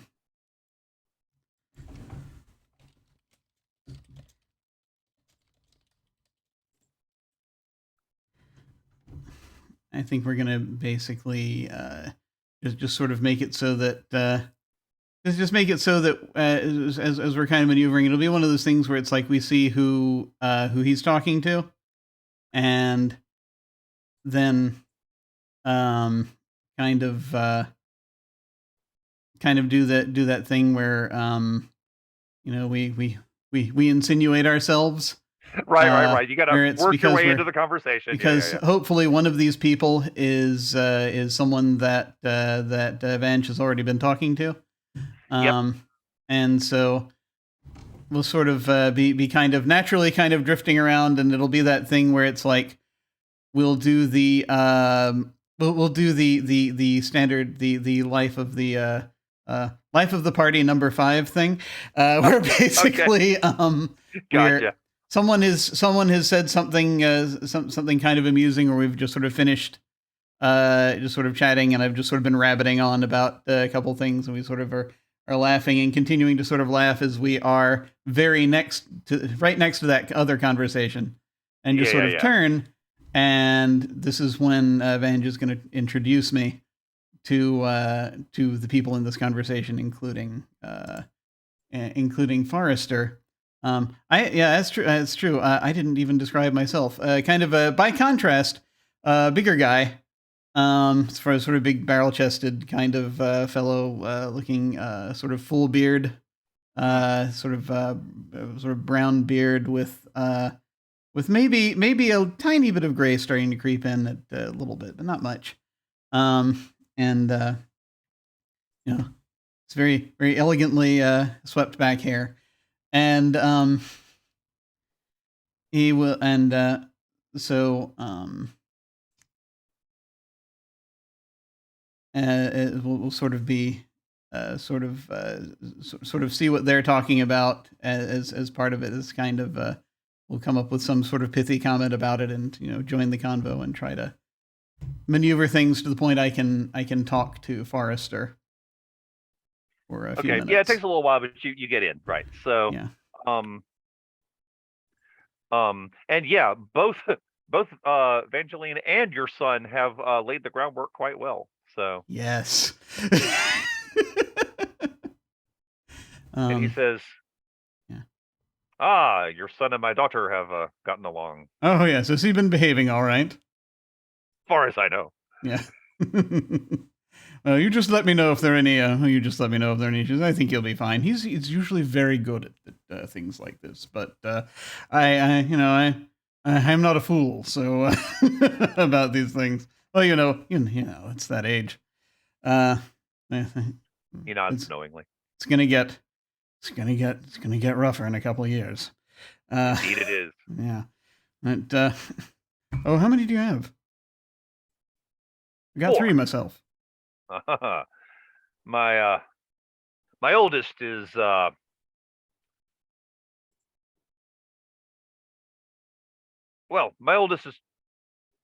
making his way around the world, Oh. traveling from facility to facility, and the others haven't locked in their slots yet, but they are working on it. It's good if it's good to get them traveling, especially at if they get the bug when they're younger. I know that's something that happened to me, definitely. Yes, I get the sense you've traveled quite far. Oh well, it's there's been yes, absolutely plenty of that, but you have to start somewhere always. I've got family over in the shipping yards here also, so yeah, I know the business. Do you now? Oh, absolutely. Hmm. But you're that lot. I own us Versai, yes. I see. But that's so it's I'd not actually but in spite of that, of course, we're spread out across a number of different. I haven't seen out there. I haven't seen as much on this world, so it's it'll be good to get around. It'll be good to get around, look around. Well, perhaps I can show you our shipyards. It's not something I'm directly involved in, but I know the right people.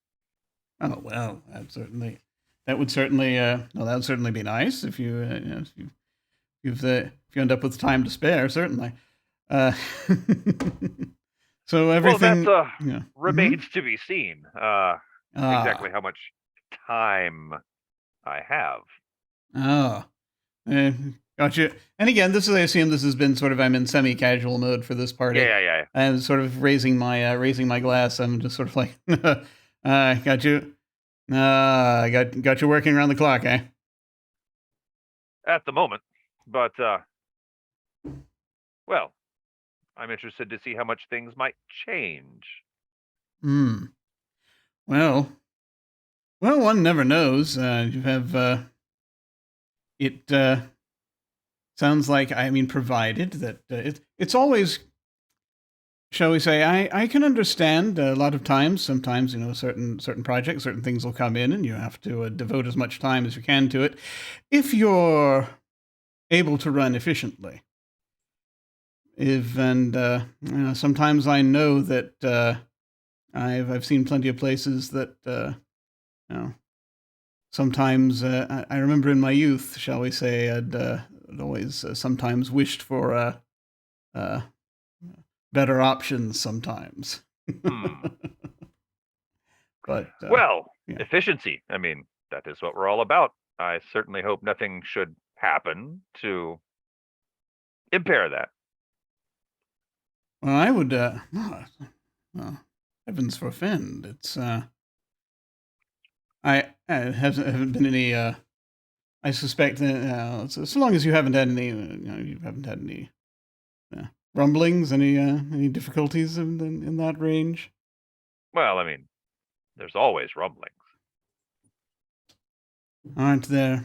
I mean, if you're dealing with humans just rumble. That's fair. I mean, although there are, I suspect, ways to, one sometimes. Well, it depends really the approach one wants to take. You see, a lot of folks, I think, just from what I've observed, like to do what they can to quiet the rumbling. It doesn't do any good, though. Not necessarily. You have to actually see sometimes, figure out what the rumbling demands, or what it thinks it's demanding. You know, if you follow me? And then see what might best suit that situation, just as as a way to keep things going. Of course, one sometimes, if one has the resources. Resources are not a problem for my particular organization. Good. Nor do I believe they are for yours. Just of a different nature. Yes? Quite. Yes, absolutely. Absolutely. We have, I mean, we've got, we've certainly got range, but sometimes, but I do think sometimes we lose sight of what's on the ground, Yes. That's something I hope to do better with. Do you now? I would like to think so.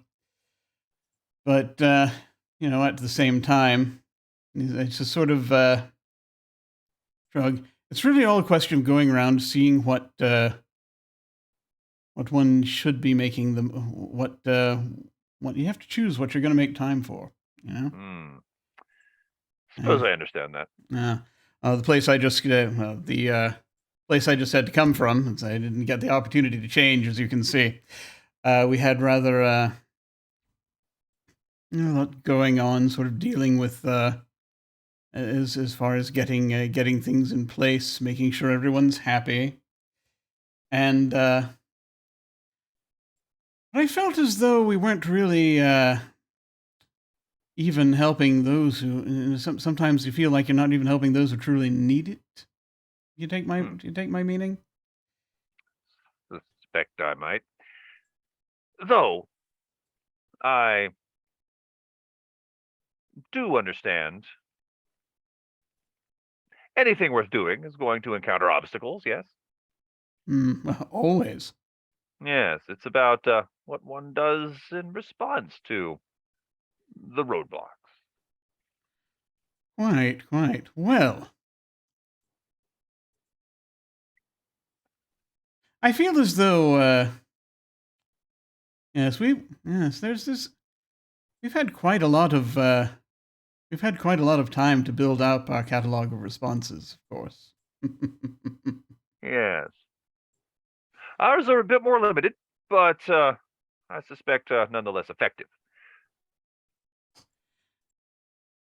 Oh, I suspect. Oh, but of course. But still, it might be interesting at some point. Should you be open to it, to bandy about some techniques? If such a thing is possible, yes. But like I said, Might be. I don't know. few obstacles to clear before that happens, I think. Well. I suppose I could clear a few, clear someone's calendar to just, take a little informal look at something. Should another pair of eyes be needed, perhaps? Would that be a of any consultant, then? Quite possibly. Something like that do you think something like that might be of help? I think it definitely would be. I'm up to the yes, I think it could be. I'm open. I'm open to suggestions. You see, new regime coming in. We all must be, what's the word? Flexible. Absolutely. Absolutely. I certainly know what that's. I certainly have seen plenty of such things. Yes, I think we can. I think we can definitely. I think we can definitely talk about these things. Yes, as long as we don't bend over so much we throw out our backs. Ah, well. I think I can. Well, I think I can tell you. I think I don't need to tell you. I can. We've got some experience at making sure we take care of those we are, those we're engaging with. It's important. You want to be able to retain folks. You don't want them. You don't want them to have an unhappy experience. Fascinating, actually. The last guildsman I talked to was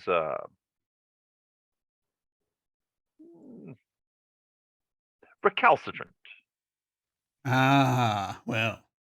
resistant to change, shall we say? Well, we do have our traditions, but at the same time, we do have to know when it's time to forge new ones and when it's time to even look around and see what's happening. We're nothing if not pragmatic, Yes, I've been on the receiving end of that. But if you're saying I could perhaps benefit from it, I'm all ears. Well, well then I dare say, respectfully, of course, you should know then how good we are at removing obstacles. As long as I don't become one, I feel like we can work together. And I just sort of, I'll just sort of linger for a second. Of course, it's important to meet people where they live, and quite honestly, I think it's worth it to put in the work for that. So Talus, are you? Did you catch any of this conversation? Even I don't know. You may have heard some of it because you were probably not too far away. And even if you didn't, were you at least watching? Yes, of course, as much as I can. You get the sense that Forrester is reacting like he's talking to a tiger. Mm-hmm. Good. And he's waiting for the tiger to do something. So he's trying not to anger the tiger. Oh, good. I mean, there's different ways, there's certain ways you have to handle people, different routes. Yeah. Placate some, intimidate others. Indeed. Requires different. And Nero, were you looking for anything else, or was that? No, that's basically, okay. Even though Nero doesn't necessarily know it yet, but from the observation Talus has made, mission accomplished. Yeah, that's what's funny. You'll find out later. Yeah, but I think that's the funny thing is Nero just sort of goes in and he does stuff, and then he relies on everyone around him to tell him what actually happened. Okay, that's fair enough. It's like I think this is why the five of you actually make a good team. Yeah. It's one of those. All right. And with that, unless anyone has anything else, I think that's it for the party. Yeah. Ooh. So we're meeting again in 2 weeks. Is that right? Yep. Okay. So between now and 2 weeks from now, we'll chat on Discord. We'll have some stuff that we're working on. And I might actually come up with something you need to roll for, but I want to point out nothing you did required rolls. Everything you did, you were all good enough at that rolling wasn't a thing. So there was no reason. The difficulty in everything was 0. So to roll for rice wine. Yeah, no, you were everything that each of you said you were going to do, you were already in your zone. Yeah. The only one that might have had to roll something was Silas, and he diffused it by dancing with the assassin, so we're good. The part where you stopped the banter, but the song was still going, so you kept dancing, was my favorite moment in a scene like that ever. So yeah, unless anybody has anything else, that is it for the session. Awesome. Thank you, Prax, for the raid. Praxagorthosmophoria is raiding. Yes, awesome. You're catching us just at the end. We've just had a delightful little mini gala, basically. Yeah. At a they've was come for our literally a party. spice. Quick. Apparently. Don't But worry, I got extra. that's form true. was That's via good. made. That's good. Yeah. Yeah. No, but we've been sort of wheeling and dealing tonight at this gala with salt merchants, the Salt Guild, merchants of both salt and water and things. We're on an ocean planet, and so it's I think things are going to very much heat up as we take this into next week. So it's Many balls are rolling now. yes.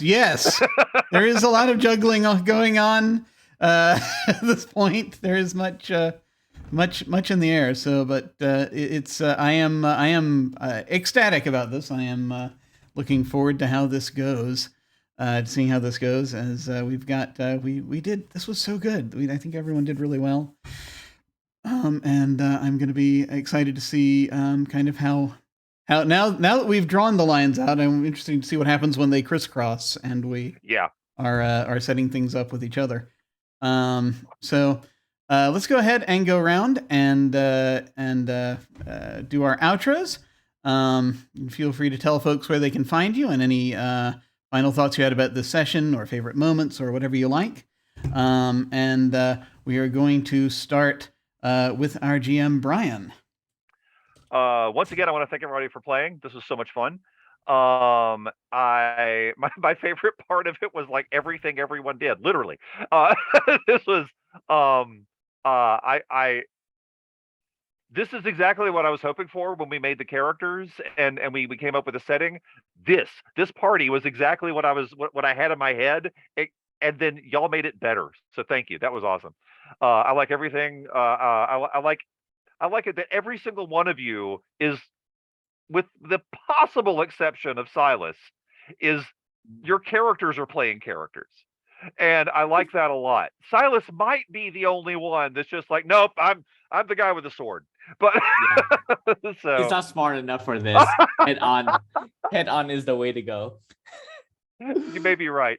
So anyway, looking forward to 2 weeks from now when we get to continue this. And I'm Vaclam on all the things for the World of Darkness players. That's Malcav backwards. That's it. Thanks a lot. Thanks for watching. Thanks for playing. Excellent. Yeah, no, this is going to be an absolute delight. We're going to go ahead and keep going with Nicky. Hello there. I'm Nicky, and all of you can find me on both Twitch and Twitter as NickSnat1, the number 1. And I will say my favorite moment is honestly just watching Rose run around and doing her bits, like just to lull everyone into a false sense of security while trying to wheedle out as much information as she can. Like, that was fun to watch. Very cool. Yeah, absolutely. No, that was wonderful. And now we will head over to Janie. Hi, I am Janie. Janie Pot 7575 on Twitch and Twitter. And I actually like how Silas was like being completely upfront, but that was so disarming to this assassin. And then he was just like dance with her. He knew what, even though he says he's not good at this, he still is. Yeah. And I love the wine stealing and the and this whole extended family that we've got going on. And how the concert aid is just like, you know what? I know that they're kind of weird, but trust us. It's all great. I love how it all works together. Yes, awesome. And now over to Jen. I'm Jen. When I eventually return to Twitter, you can find me at QuixoteJen, QuixoteJen, 1N, not 2. But more importantly, follow Play Cancer Away.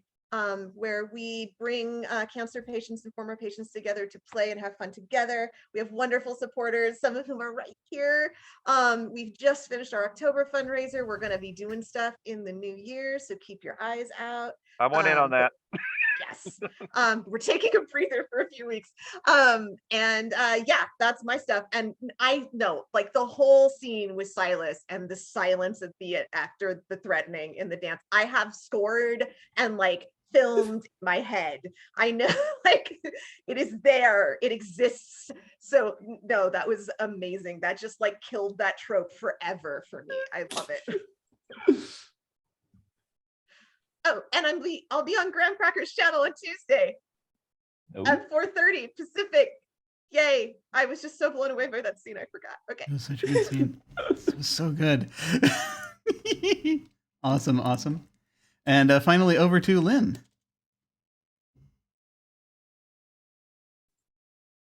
Oh, I love just everybody's like the little like the little parts everyone's playing, like that might be separate. There's like I honestly can't wait till like people like kind of like split off from each other like on their own or like within one-on-one and just like what drops and what doesn't, like what part, because it's gonna be I'm looking forward to that. But yeah, I'm Lynn, Gremlin Art, pretty much everywhere on social media, Twitter, Twitch, Instagram, all those places where you can find my art and what I'm doing. And next you'll see me on Wandering DM for Versai and Birth New Gods. We're playing Godlings, and we are currently breaking into a doppelganger's house of one of our party members, and we've gotten well acquainted with the security system, and it's going just fine. I'm sure it's going to go really well. Oh yeah, and on following that, a couple hours later, 8 p.m. on Practical with Desmond Forest channel, it is the finale of Zongop's Forge, which is our high-level D&D game, which has turned into a planning for my character's wedding to our characters are getting married as a distraction, and I am very excited. But yeah. That's very cool. I love that. Brilliant. Yeah, I loved everything that was going on here with everything and everybody. I just love how people have just sort of found their niche and ran with it. And we're doing so very well. And Silas just sort of broke out of his niche and started that dancing scene was remarkable. But just still just everything with how we got to just basically each leap up and immediately start doing our thing, and that was gorgeous. But who am I? I'm Jim Ryan. You can find me at OtherDoc on both Twitch and Twitter. My website is jimyesthatjim.com, where you can find my Geek Observation podcast and links to my various other podcasts, audio dramas, writings, and such. I have links down below to my website, Twitter, YouTube channel, and various other things. On this channel, now that I have internet back, we are picking up where we left off. And on Friday, we are returning to Don't Rest Your Head, The Outer Veil. This is one of two groups that I am running through a Don't Rest Your Head, basically multi-group sort of persistent world type campaign thingy. That's going to be going over the next several months. So that's on Friday. Then on Monday is the other group in Don't Rest Your Head. This one is the Inner Circle for that arc. When we which we kicked off about a week ago, either a week and a half ago or so. And then next week, also on Tuesday, we should hopefully it is next week. There is a holiday going on. But I believe we are going to on Tuesday have another episode of Cult Divinity Lost, getting closer to our finale for that one. So I believe that is happening. Watch the social meteors for confirmation thereof. But should be doing that then. And of course, Wednesdays is normally when we do this, but of course, next Wednesday we are off because in America we have the various bird-related holidays, and such. and so we've got that happening, and then so we're going to be back with this in 2 weeks, where I am just dying to see what happens now that we have started to make our various plots and plans. I am delighted at the level of intrigue that we've got going on here. So very much looking forward to seeing that happen. Let's see. Anything else happening? We did, unfortunately, because of the internet outage, we did have to cancel the post-mortem for Invisible Sun we were going to do. I'm going to see if we can get it rescheduled. Hopefully. I'm going to have to talk to folks and kind of see. My internet just came back today, so I haven't even gotten to that on my list of things to do yet. Yeah. But hopefully we'll be able to. More announcements. Again, watch the social meteors, and hopefully the announcements. There will be an announcement on that. We will see. Just keep your fingers crossed. As corralling humans, as it turns out, takes a toll on you. Yeah. So hopefully we'll be good with that. We'll see what happens. But in the meantime, when we hit the end card, I'm going to send a raid over to High Shelf Collective. They are playing Cyberpunk Red. Casa is in that game. She's also in the one of the Don't Rest Your Head games, the one of the Friday game. So we're going to go over there and say hi to them. Feel free to hang on if you are so inclined and say hi to them with us. That will be, again, when we hit the end card. In the meantime, folks, thank you all very much for watching. Take care, and we will catch you next time. Farewell. Bye.